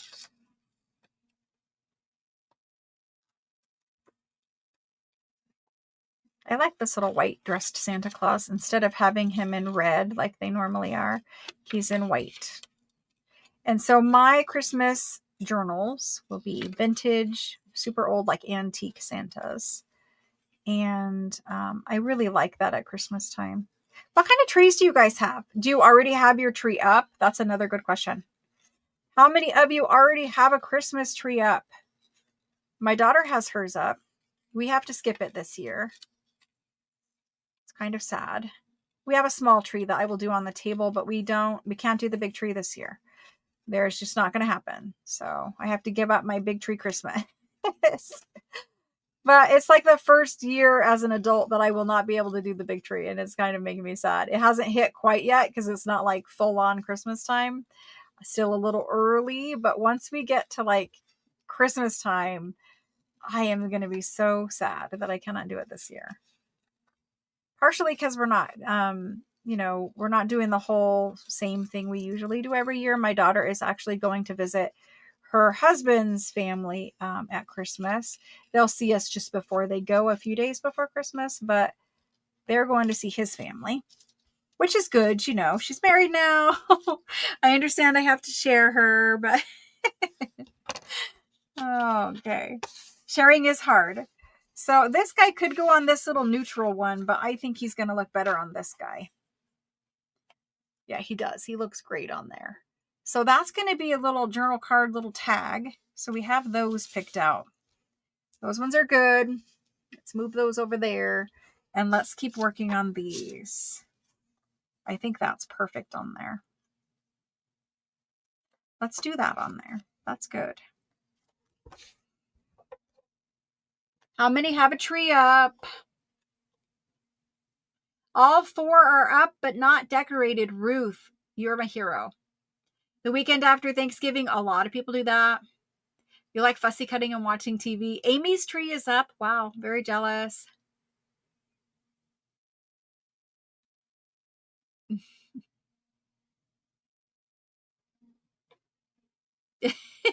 I can't believe you guys like the fussy cut. There's nothing for me that is fun about that. All right, so lots of you guys have your tree up. Lots of you are waiting for Thanksgiving.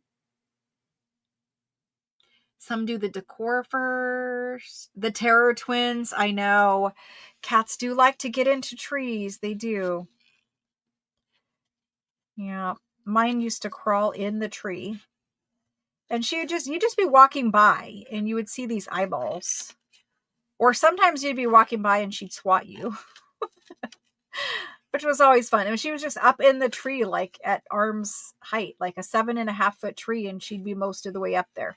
And she'd just hang out in there and just sit in the branches. I think she thought the lights were warm or something. Not that it was cold here, but we never get cold. But she just would sit in the tree. She liked it. And then when she got older and she couldn't climb in the tree, or she learned from me telling her no and all that kind of stuff, not to do it, because she did stop doing it when she was super old. And then she would just lay on the tree skirt underneath the tree. Like that was her place. If the tree was up, she was under the tree on the tree skirt, just kind of hanging out there, sleeping, whatever, until we put presents under there. And then she was always like, why did you put this stuff in my spa? Like, this is where I am supposed to be sitting. Why are these boxes here? So she was a funny cat. She had a big personality. This one I'm cutting more on the line. I did the last little Santa too.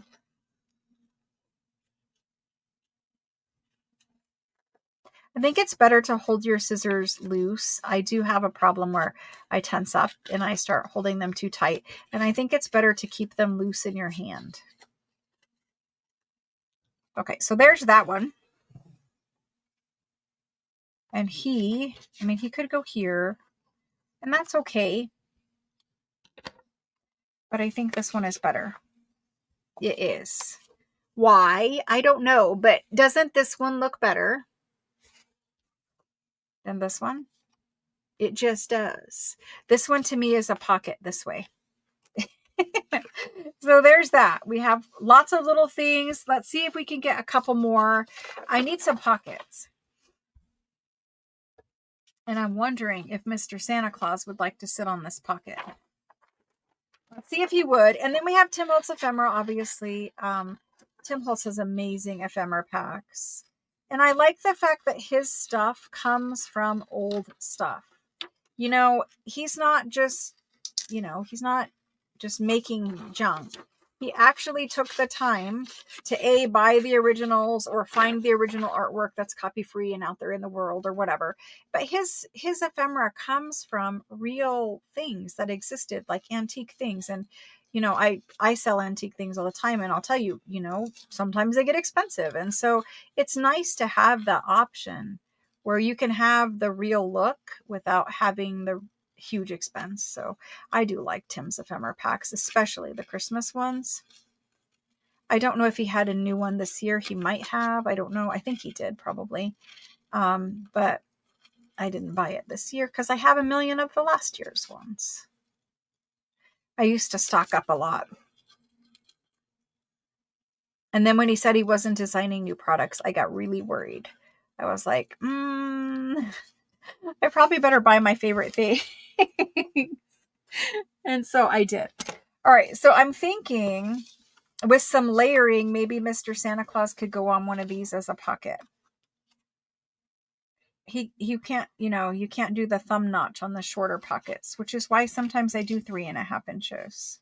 So let's put him on the bigger one with some layering, and we'll put him like that. All right. Was there something else that we need to do out of here? Or are we good with some focal points from these guys? I am going to do tags with Santa's and the angel. I just need I need a fat tag, but a shorter tag for it. Okay. So let's do, we have 2 poinsettias. I think we're good. I've basically done a couple images from each of the sheets, and we still have a ton of masterboard ephemera. To do. I just need to get it all in size order. So we have all of this. There's a lot of pieces in there to decorate, but let's get these ones going. Also because we've been filming for 3.5 hours. So let's get these ones going. All right. There is a 2025 no new Christmas seat. Confusing. I think there is, because I think Simon Says Stamp had it. And I know Tim did a live yesterday because I got a thingy from it. But, I don't know much else about it because I have been so busy that I can't follow all my normal people. So this, you just saw me. I just ripped out a little section of this doily. And you're just going to tear it, and then you're going to position it where you want it. Like, if you want one on here, you're just going to position it. Like, I don't think this one even needs one. And I'll tell you why. You can see him. Like, you can see him.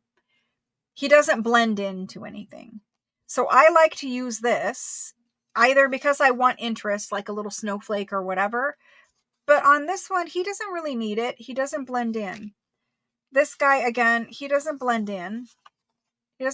But so I would use it if it blended in, and I'll show you an example of that. But this guy, he's kind of small on this pocket. You can't just leave him like that. Like, he needs something else. So you're going to want to add some other layer back there to add a little more interest to him, to make that focal point. That's, here's little old Santa. He's very skinny. He's kind of too small for this. So if you have something too small, just put another layer back there, and now he's fine. He could go like that. You might put a little label or a little stamp or whatever else you wanted on there, but he would be fine like that. And then for these ones, like, this is really too big for this, but I'm going to try to cram it on there. You really can't get anything back there, nor do you need anything back there. Like, those are fine. Let's look at this guy. This guy, he's okay only because that white music is down there in the center of this tag. But if you had too much pattern and Santy was blending in with all that pattern, then you would tuck doily back there so that you can still see the pattern, but you also can see the Santa. And I'm hoping that the lighting is showing that okay. Like, you can still see the Santa head, but if you don't have that doily back there, Santa and that tree specifically get blended in. So you want to use doily to separate focal points from backgrounds. You can use many other things, but this doily is a great option, especially at Christmas time. Kind of looks snowy, snowflakey, whatever. So to separate focal points from backgrounds. Now I'm going to put him this way, so he's not going to matter. And the bottom here is white, and it's okay. So that's a couple ideas with that. Now these ladies, they are too small for just gluing on here. You need to put something else in there. You could put some doily. This might not be the right size or shape of doily, but you could position some doily back there. I would do it a little longer so it come down a little more. But she needs something else also. She can't just be glued on there. So you want to put some other layer back there. You could even, especially on this one, because there's a lot of neutral, you could go in and put some of your napkin pattern back there and then put her on there. You could do napkin and doily if you wanted and put her on there. But you can't just like throw a focal point on. She needs, even though we have a big background going here, they need a little more zhuzhing up. And that's just my opinion. You can do whatever you want to do, but if I stuck her on there, I would be sad. She needs a little more interest, a little more something. And again, you know, it's not necessarily the right shape of doily. I do try to tear the doilies out for the specific shape I need, but some other layer for sure. Okay, so I think we said we could put this behind Santa Claus. So we're going to do that. Let's look at some longer pieces of doily for these ladies and see what that looks like. Like, see, I know I need longer, so I tore a longer piece. Not very hard, but something that we don't always think about. So if I put longer doily on there, position it, put her on, that's okay. Maybe she's in a blizzard. Maybe she's in a snowstorm. She looks pretty Christmassy and cute. You could also add a little label. You could go across her skirt down here with a little label. You could, once this is cut into tag shape, I think it will also look a little better. But I think that's okay for her. And I don't want to do them all the same because even though I have 3 journals to make, like that's fine. I can do multiples if they're going in 3 journals. But I don't want to do every little piece of ephemera exactly the same and put it all in the same journal. You want variety. All right, so let's go ahead and see what else we're going to do with this before I put this away. I mean, I could do another long one, but I'm not sure. I'm not sure how it would look here. It's okay. I mean, they're not going to go in the same journal, so it's okay. We could leave it at that. I don't want any more doily because it's too much. But anyway, so there's your little paper doily you got in your kit. Let's go ahead and glue what we're gluing down. This one, I don't need anything else back there. You could, but I don't need it. It doesn't have to be. This one, I don't think we have need for anything either. We've got pattern in opposing corners. That's always nice when that works out that way. So those are good.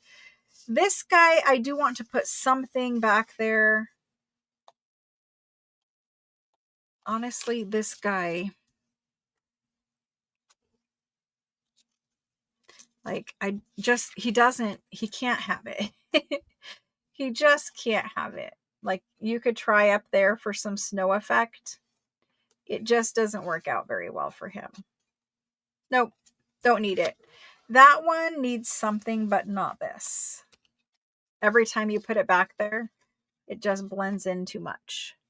Hopefully you all see that. Anyway, let's move on. Let's glue what we're gluing. If you're inking, go ahead and ink it. For these guys, I'm going to blend out my white border just a little bit. I don't have very much ink on my brush, and I'm just going to go around and blend out that white little edge that we left and any white area that's in between the flowers. I'm not doing too much. I just want to do a little. You can't really ink these like this because you're going to bend all your tips. So we're just putting a little in there. There we go. Now this one,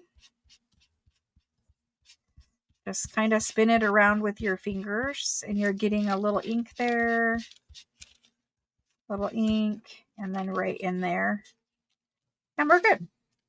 This lady, if you want them all completely having a ghost face, then go ahead and leave them that way.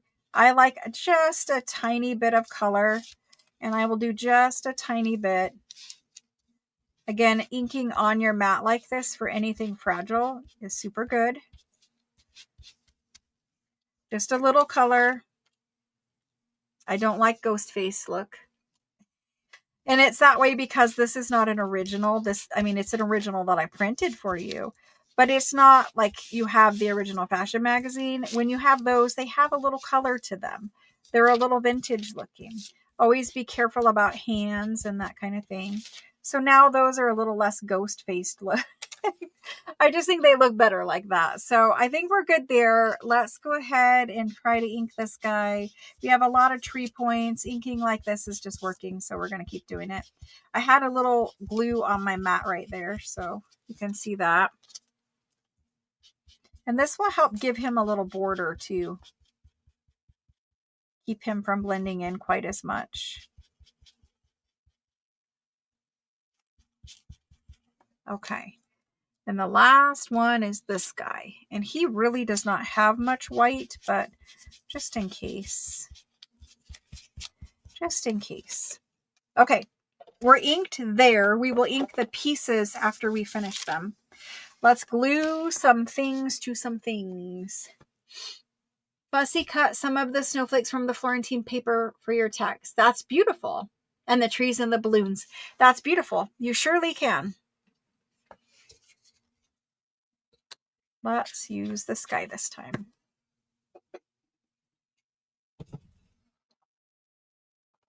Okay. I am going to use some Tim Holtz ephemera pieces. I want to make sure that we're not going to, like hole punch your head or whatever else we're going to do there. And every time I put doily on, I just glue. Just glue an area again. This dries clear. It doesn't matter. It's going to dry clear. Just get it on there. Make sure that you've got glue everywhere that it needs to stick. Smooth it out. There we go. You can see we have a little overhang. Totally fine. We're going to cut it off. And then it's gluey now. So we want to go ahead and put our focal point on because that glue is going to hold her also. And always glue in the direction of the head. Don't go back down like I just tried to do. Don't do that. Go like this. You don't want to tear the head off or the arm or whatever, right? We just spent all that time fussy cutting it. There we go. And then she goes on. I'm keeping her as low as I can. So I have spot, if I want to add that tag reinforcer, hole, all that kind of stuff. Because my fingers are super gluey and inky and every other thing, we're going to do it like that. Okay. Now I'm going to let her dry and then trim these off here in just a second, and we'll cut it to tag shape and it will be fine. Let's do this one. This is really basic ephemera. If you want more special detailed ephemera, go ahead and join the 365 series on my channel. You just watch it basically. There is a lot more detail ephemera and ideas and stuff like that in there. Most of you guys know because most of you guys watch it, but there's always somebody that doesn't. It's funny because people in the Facebook group, they're like, when you guys say Kate, you guys know how to link people, right? Like when you say Kate Marshall made these tags, or even I watched Kate's video today and she made this project.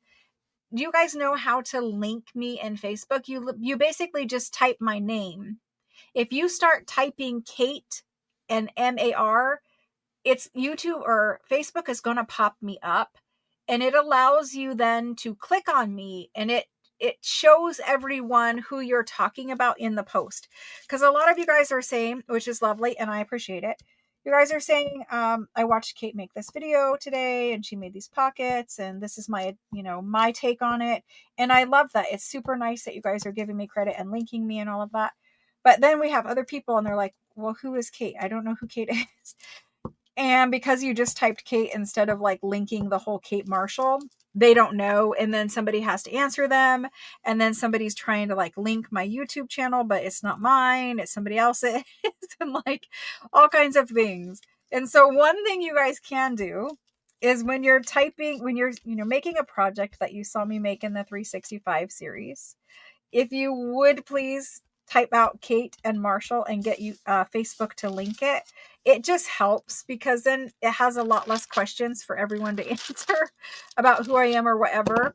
And I appreciate, the credit and you guys linking me and stuff too. But in the Facebook group lately, there's been a lot of questions and you guys are so cute. You're like trying to link them the video, but sometimes the link is bad or whatever, like it goes some other place. I don't know what YouTube and Facebook are doing, but I'm just saying, you guys can type out my name and all you do is type it and then it's a blue name and people can click it and see. And it just helps you also not have to answer the question.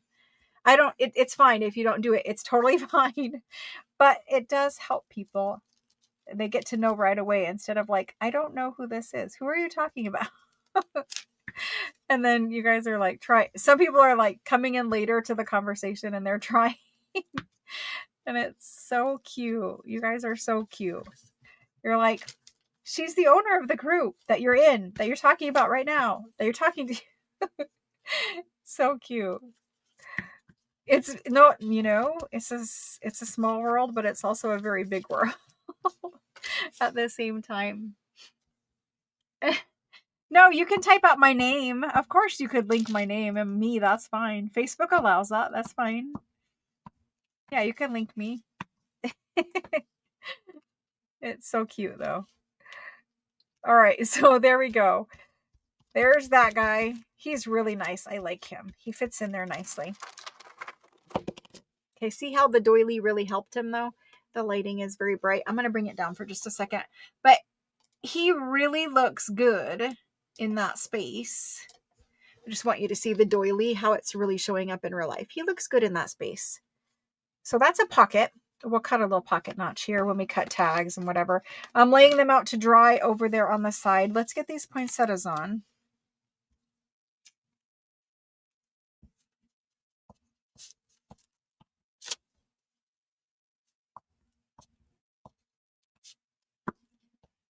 And with them, I just went out from the center. And I think they need a little Tim Holtz label. I think that's what I would like for them. My hands are too gluey. I have no baby wipes in here. I don't know how I'm supposed to do crafting with no baby wipes.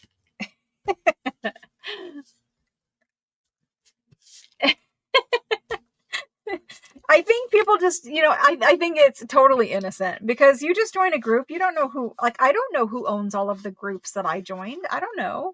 We join junk journal groups and most of us have, like, we've joined a lot of them, right? And so I don't even know who all of mine are owned by. And sometimes groups change ownership and all kinds of things. So I don't know. It's fine. It's kind of funny sometimes because sometimes I'll post something and then one person will yell at me and they're like, that's not allowed in this group. And I'm like, well, it is my group, so it's probably okay. I posted it. It was kind of funny. It wasn't anything bad. I was just posting my normal stuff. But they were trying to, protect my Facebook group and like, oh, we can't talk about live sales here or whatever. I'm like, we can because they're mine. But other than that, no. You know what I mean? And I don't like to be necessarily like that in Facebook groups either. But it just, so in the beginning, I used to let other people sell things. And it just got to be like crazy. You guys wouldn't believe the things that happen. I've talked about it before. It's like you try to do something that you think is nice, and then it's just the world we live in. We can't have nice things kind of conversations. Anyway, I would really like to do that again. I've been thinking a lot about that and also the November challenge. And I would really like to enable people to sell their journals, their handmade stuff. And so I've really been thinking about how we can do that safely. So the problem is in some groups, here's the problem. It's very, I wanted to put something else back there. Dang it. Hang on. We got to put something else behind this guy now that he's glued. We need just a bit of something else. Let me see what I have. I don't know if I want it's still very blendy, but that was sitting there. So let's see what else I can find. I have a pretty big scrap bin over here. Let's see what else. Let's do music. I don't know if this will be okay for music, but let's do music. See, that might be blendy or it might be okay. Let's do this music. So we want to come from, we'll either go this way. I don't want to cover that up though. Let's go this way. And we'll put a little bit of music in there and then we'll put him in there. I want to be able to see all of my borders. And I want to have less white. This paper does not tear well. It is not my favorite. So let's do something like this. Okay. Music is also good in place of doily or book page, right? We could layer, and this is torn crazily, but I'm going to cut part of it off. So Facebook says no selling in groups. If you're selling, then your group could be shut down by Facebook. And a lot of other groups have created a separate group, another Facebook group. So like the other main Facebook group, right? Like I do. And then they create another Facebook group that is only for selling. And that way, when Facebook says, we're mad, you're selling, we're closing your group, they're closing just the selling group and not your main group, right? And so I've been thinking a lot about that. And I think maybe we're going to have a selling only group attached to our group. So that's something I've been thinking about. I'm trying to make it work out in my brain. We'll trim this off here in just a second, but we just needed the little bit of music back there. He needed a little more something. All right, what else do we have to glue down? Just this one, and then we've got some ephemera for the day. This is the last year for his new designs. Yeah, he had some things that he had already designed, and they were just waiting to be produced. That's what he said. Yeah. He said there might be other things that he has already designed that maybe they didn't make at the time. Things that he designed, but they didn't end up producing. He said those might come out. He said that the companies can decide to make whatever they want to decide to make, that, you know, he's already designed, that he's already licensed it, whatever he's done with them. So he says there might be other things that have already been designed, but he will no longer be making new designs unless he's come out with something different that he said. But that's what he said when I heard him. All right, so there's our little Santa. This is what we have so far. Let's make these into finished things. There's always something. I don't know. We try to obey the Facebook rules all the time, but, you know, it is what it is. This one needs a little trim now. Okay, this needs thumb notch. This one I've got some edges to trim off.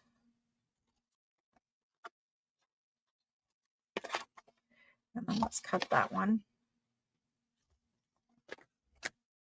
And then let's trim this one. I think we're going to leave that a journal card. Let's make this one a tag. And then we have journal cards and pockets. Everything is gluey. Everything is gluey. The little trash pile. You know, I hope that maybe he does something else. I want him, you know, obviously Tim, he's done this a long time. I want him to be happy, but I hope that he does something else in the future.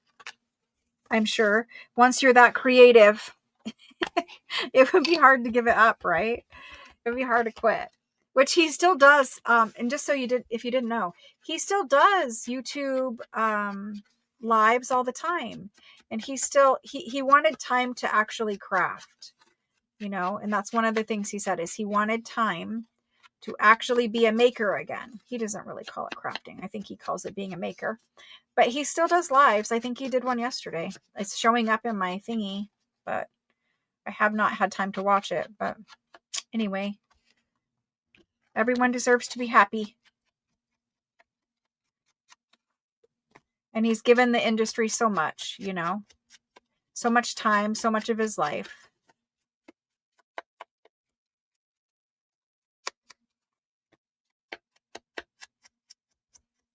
I've only met him once. I don't only met him once. And he's always that same person that you see on camera during his lives. Super nice. Just like the nicest guy ever. The little bits hanging off of that one too. So I trimmed them. Okay. Let's do this journal card because I'm not going to cut it into a pocket. I am inking all of this stuff, but only because it's like fresh cut edges, etc. That looks pretty good. Let's do this guy. I know we all love him and love his things. I mean, not everybody here, but for the most part, we do. I don't know what wasn't to love there. All right. We have it. We've done it. These guys, let's see about thumb notches for them quick. Do I have my thumb? I need to go grab my thumb notch punch. His energy, I know. Aw. He used to be very like public. He used to do a lot of public classes and public demonstrations. He used to. Let me grab my punch.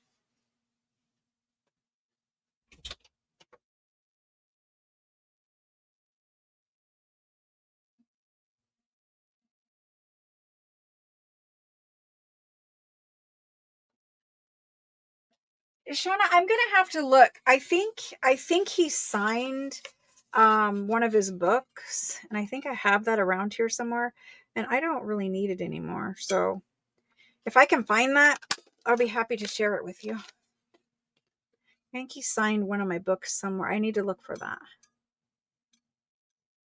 I find it occasionally, and I'm like, I just, I think maybe I'm ready to share it with somebody else. I've had it a long time.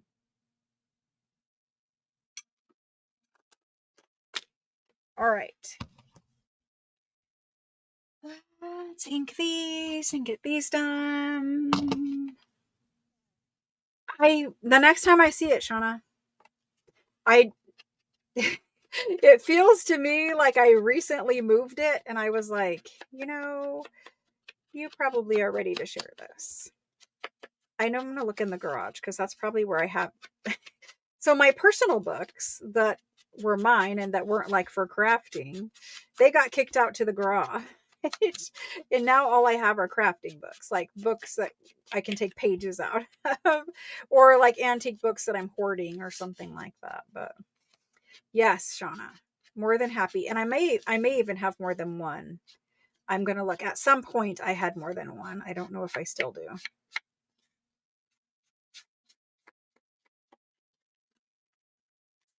A little bit of fuzzies on that one. That's super cute. I love that. I'll bring that corner in a little bit. Cool. They are. Amazon does. That's what Amazon is. I do get that. I understand that. But specifically talking about crafting industry and trying to buy more American in general, but trying to buy more crafting things that are from American crafting companies. I know they might still be produced in places, but we do need to try because they are in danger. We're in danger of losing them. We're in danger of losing them. Amazon basically is that, yes. And I know that. And I'm guilty of, hey, I need tape, or hey, I need this. I'm guilty of that, of course. But until America can make more of her own things at a competitive price, you got to do what you got to do. And I understand that. And I understand I'm saying, two things basically. But I was talking about craft industry specifically. The stolen design. I won't buy a stolen design of anything if I know it's a stolen design. But, we just have to do better at all the things, right? We're always trying to do better at all the things. This is the quick ephemera that we made. I don't know how quick it was, probably an hour, who knows? But this is the quick ephemera that we made. Oops, can't see her. She's off to the side. That's the quick. And it's just from a master board. And basically this is we still have pieces. This is less than 112 by 12. Less than 112 by 12.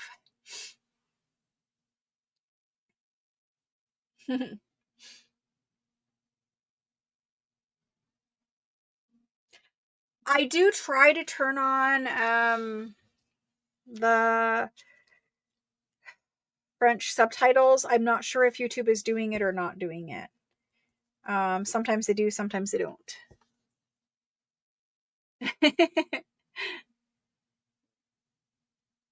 All right, so this is what we made. I'm going to hold them up quick. Now, they're not completely finished. You're going to need to do labels or hole reinforcers if there's room. There's not room really on this one, but you could do like a lace tab at the top. You could do a fabric tab at the top, but those are our ladies. These are the laser printed ladies. That's the back of them.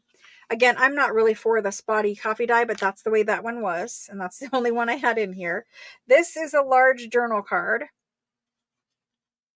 Again, it's the spotty one. This is a larger pocket with Santee on it. I think we used all that masterboard. This is the original masterboard. Little cute tag. Now, I would really like to get a hole in some fibers or something coming out of that one. And 2 poinsettia pockets. Now, let's look at our journal cover because we also made our journal cover. So, it was not like, you know, I took 5 hours doing this. We also made... Where is our journal cover? I made a journal cover. I know I did. We made this journal cover right here. We also made this journal cover. And it is really a beautiful Christmas green, but unfortunately, I don't know why it won't show it to you. It's like a beautiful Christmas tree green, like a normal Christmas green. But these poinsettia pockets, like I know I have poinsettias here. If they were not here, you could put them on the inside cover of a journal. Like that's too much poinsettia for me, but you could do it. They're the right size for that. Big Santa back here. You could on the cover do that. Big Santa if you wanted. You could even do like Big Santa and Lady back there, you know, something like that. But we're going to get our signature together. Let me go grab, I have a handful, just stuck that in my glue stick. I have a handful of other ephemera that I have already made. Let me go grab that. And then I will show you that so that you guys get an idea of where I am with ephemera making. So we made cover, we made lady tags, we made that little guy, we made pocket, we made pocket, we made pocket, and we made journal card. Let me go get the rest of my ephemera.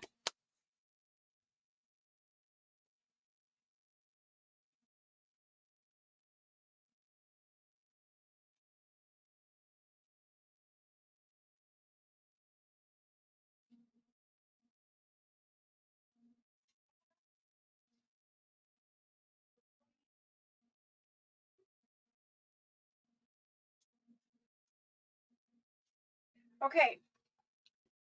You might be wondering about how we're going to do a closure. We're going to do a closure on that junk journal with seam binding, and I have packs of Christmas seam binding for you guys. So I'm going to give you a pack of Christmas seam binding. It's going to have different colors. It's all perfectly crinkled, and we're going to do that for the closure of the journal. You could also use it for like the tops of tags, that kind of thing, but it's a multicolored pack of Christmas crinkled seam binding. That's coming. Okay, then we have all of my rest of my ephemera. Look at how much ephemera I have already made, and this is the first class of this journal. So to see all of this, that's 365 video series on my channel. There's a video for every single one of these pieces, and they're all in the 365 playlist. And if you want to see just the Christmas stuff, it's the last few videos I've done down at the bottom of the playlist. If you go to my channel, please subscribe if you haven't subscribed. And then go to the playlist that's called 365 Days of Junk Journal Ideas, and you'll see all the other things I've made. Now, this tag is in your kit, and this is one where I've just embellished with snow, and it's just embossed with snow. And it's just a simple little tag, but it's cute, and it's much more cute with snow on it. These tags here, I made in series. These things I've made in series. So there's a video on this. They're all embossed. These are embossed gold doilies. This is an embossed Christmas tree, embossed red doilies, and an embossed gold key. And so a set of all of this will go in each journal. One set will go in one journal. This is another set. It will go in another journal. And the red are sparkly. The green on the ledger, that's probably my favorite. And I will probably do more embellishing, but these are like, you know, the little sets that I made. They're super cute. This one's journal card. So all of those go in each journal. Then I have already made quick ephemera. This was napkin decoupage from the napkins in your kit. I put that red toile one in the background. Here's one where I tore out the little bird and used him from the napkin. So those little napkins, they can be focal points. This is Tim Holtz poinsettias, and you see how I've already used them all. And here's another bird pocket. That's from the napkin, bird pocket. So I've made 3 sets of all of that. This is from the napkin. It doesn't even feel like napkin, but it is. These tags are just repair tags that I've just put napkin in the background. And so there's 3 of those, one for each journal. These, I only have 2 poinsettia journal cards. I think I'm going to make them tucks, actually. So I'm going to glue them down this side and down the bottom, and they're going to be a tuck pocket. But I only have 2 of them, and they have the gold gilding paste on them. Here's my napkin Santa tags. These were everybody's favorite. Napkin Santa tags, all you do is take that big tag from your kit and take a glue stick and cover it and put your napkin on it. And then I put gold gilding paste around it. So that's a video. You can watch it, but honestly, those are pretty amazing. I think they're everybody's favorite. So that's the ephemera that I made. And then we have these. These were the 3x5 music cards that I put some embellishments on and just made some quick little pockets. Again, 3 of everything. Here's a couple little journal cards that I made out of those 3x5 music cards. The 3x5 music cards are in my Etsy. Then I made some book page pockets. These have pockets in the front, and this is sari silk that I've put here. This is seam binding that I've put there. So if you can't find sari, and we talked about sari the other day, I don't really recommend it, but if you want seam binding, you can put it on there. And they're just little book page pockets with double pockets. So you'll put it on the page, glue it down, pocket there. So you see, I already have a lot of ephemera. This is just a neutral one that I made in that video that I can save and use for a different journal. Then I made these 3 tags. And so I already have some big tags, And they just have Florentine book page, and I put some snowflakes on them. Like she has a little snowflake up there. And that's from that doily. And then these were the pockets I made out of envelopes. All videos in 365. So I have a ton of ephemera already made. I will continue to make more ephemera and do other decorating in the 365 series. But I hope that we're going to be able to finish these. I hope that we're going to be able to finish them. I do finish my journals eventually. But, it takes a while sometimes. So I have all of that plus what we just made. I have some bases that still need to be decorated. But yeah, we're working on it. We're going. So it won't be too terribly much longer before we have this done. 3 more classes this Saturday and 2 more Saturdays after that. Then our Christmas journal will be done. And that's the last journal kit of this year. Next year, we will have a whole entire bunch of junk journal kits, one every month. So you'll be able to, in January, I'm going to switch this back around. In January, you'll be able to sign up for the physical junk journal kits that make all the monthly journals. You'll be able to sign up in January. It's a subscription, so you'll be guaranteed to get a kit every month for all of 2026. I'm going to switch the camera. Unfortunately, you can't sign up for the journal kits until January because we need to situate this year's list and move the people who are subscribed over to the next one for January. But in January, I'll offer it during a live sale. I'll send out an email notification if you are signed up for that. If you have text registered with me, if you're interested in buying a subscription or a kit or whatever, send me a text. My information is linked in the description box. It's also linked at the top of the chat box if it still is. But all you do to purchase from me at any point in time, and I'm not selling right now, but what I'm saying is to purchase, to be signed up for notifications, you send me a text message with your first and last name, your shipping address, and your email address. Once you do that, when we have kit subscription available for 2026, you can sign up for it. We'll send you a notification and give everybody notice they can sign up. If you want this kit that I'm working from right now, they are available. All you do to purchase one is to send me a text message, and then I'll tell you how much it is. You can decide if you want it, and we can go from there. I try very hard not to sell during my crafting time because it's crafting time. And I do sell live every Tuesday and Thursday and sell all of the antique things that you see behind me. Ledgers, books, paper packs, ephemera packs. Most of my stuff is from Europe. I really don't buy much American stuff. I try to stick with French things, French books, rag paper. We do Italian Florentine paper, things like that. But I try very hard to bring you guys unique and different things, to share with you guys the things that I love, and you guys tell me you like it too. So thank you very much for that. Yeah, so if you want kits, there are, I think, 18 kits available. Not very many. 18 kits brings us to about 190 something kits that were made and sold, and people will be making the journal with us. And then they share their progress. It's optional, but you can choose to share your progress in the Facebook group. So if you want to send a picture of your cover, if you want to post some ephemera that you made, you're welcome to do that in the Facebook group. The Facebook group is also linked in the description box below the video. All of my links are in there. But hopefully I'll see you guys on Tuesday for the live sale. The live sale is at 6 p.m. Eastern Standard Time on Tuesday. And I just have a bunch of ephemera packs, books, special things that just came from France. There are 3 more boxes out there that just came on Friday while I was gone. So I'll have to be opening those up.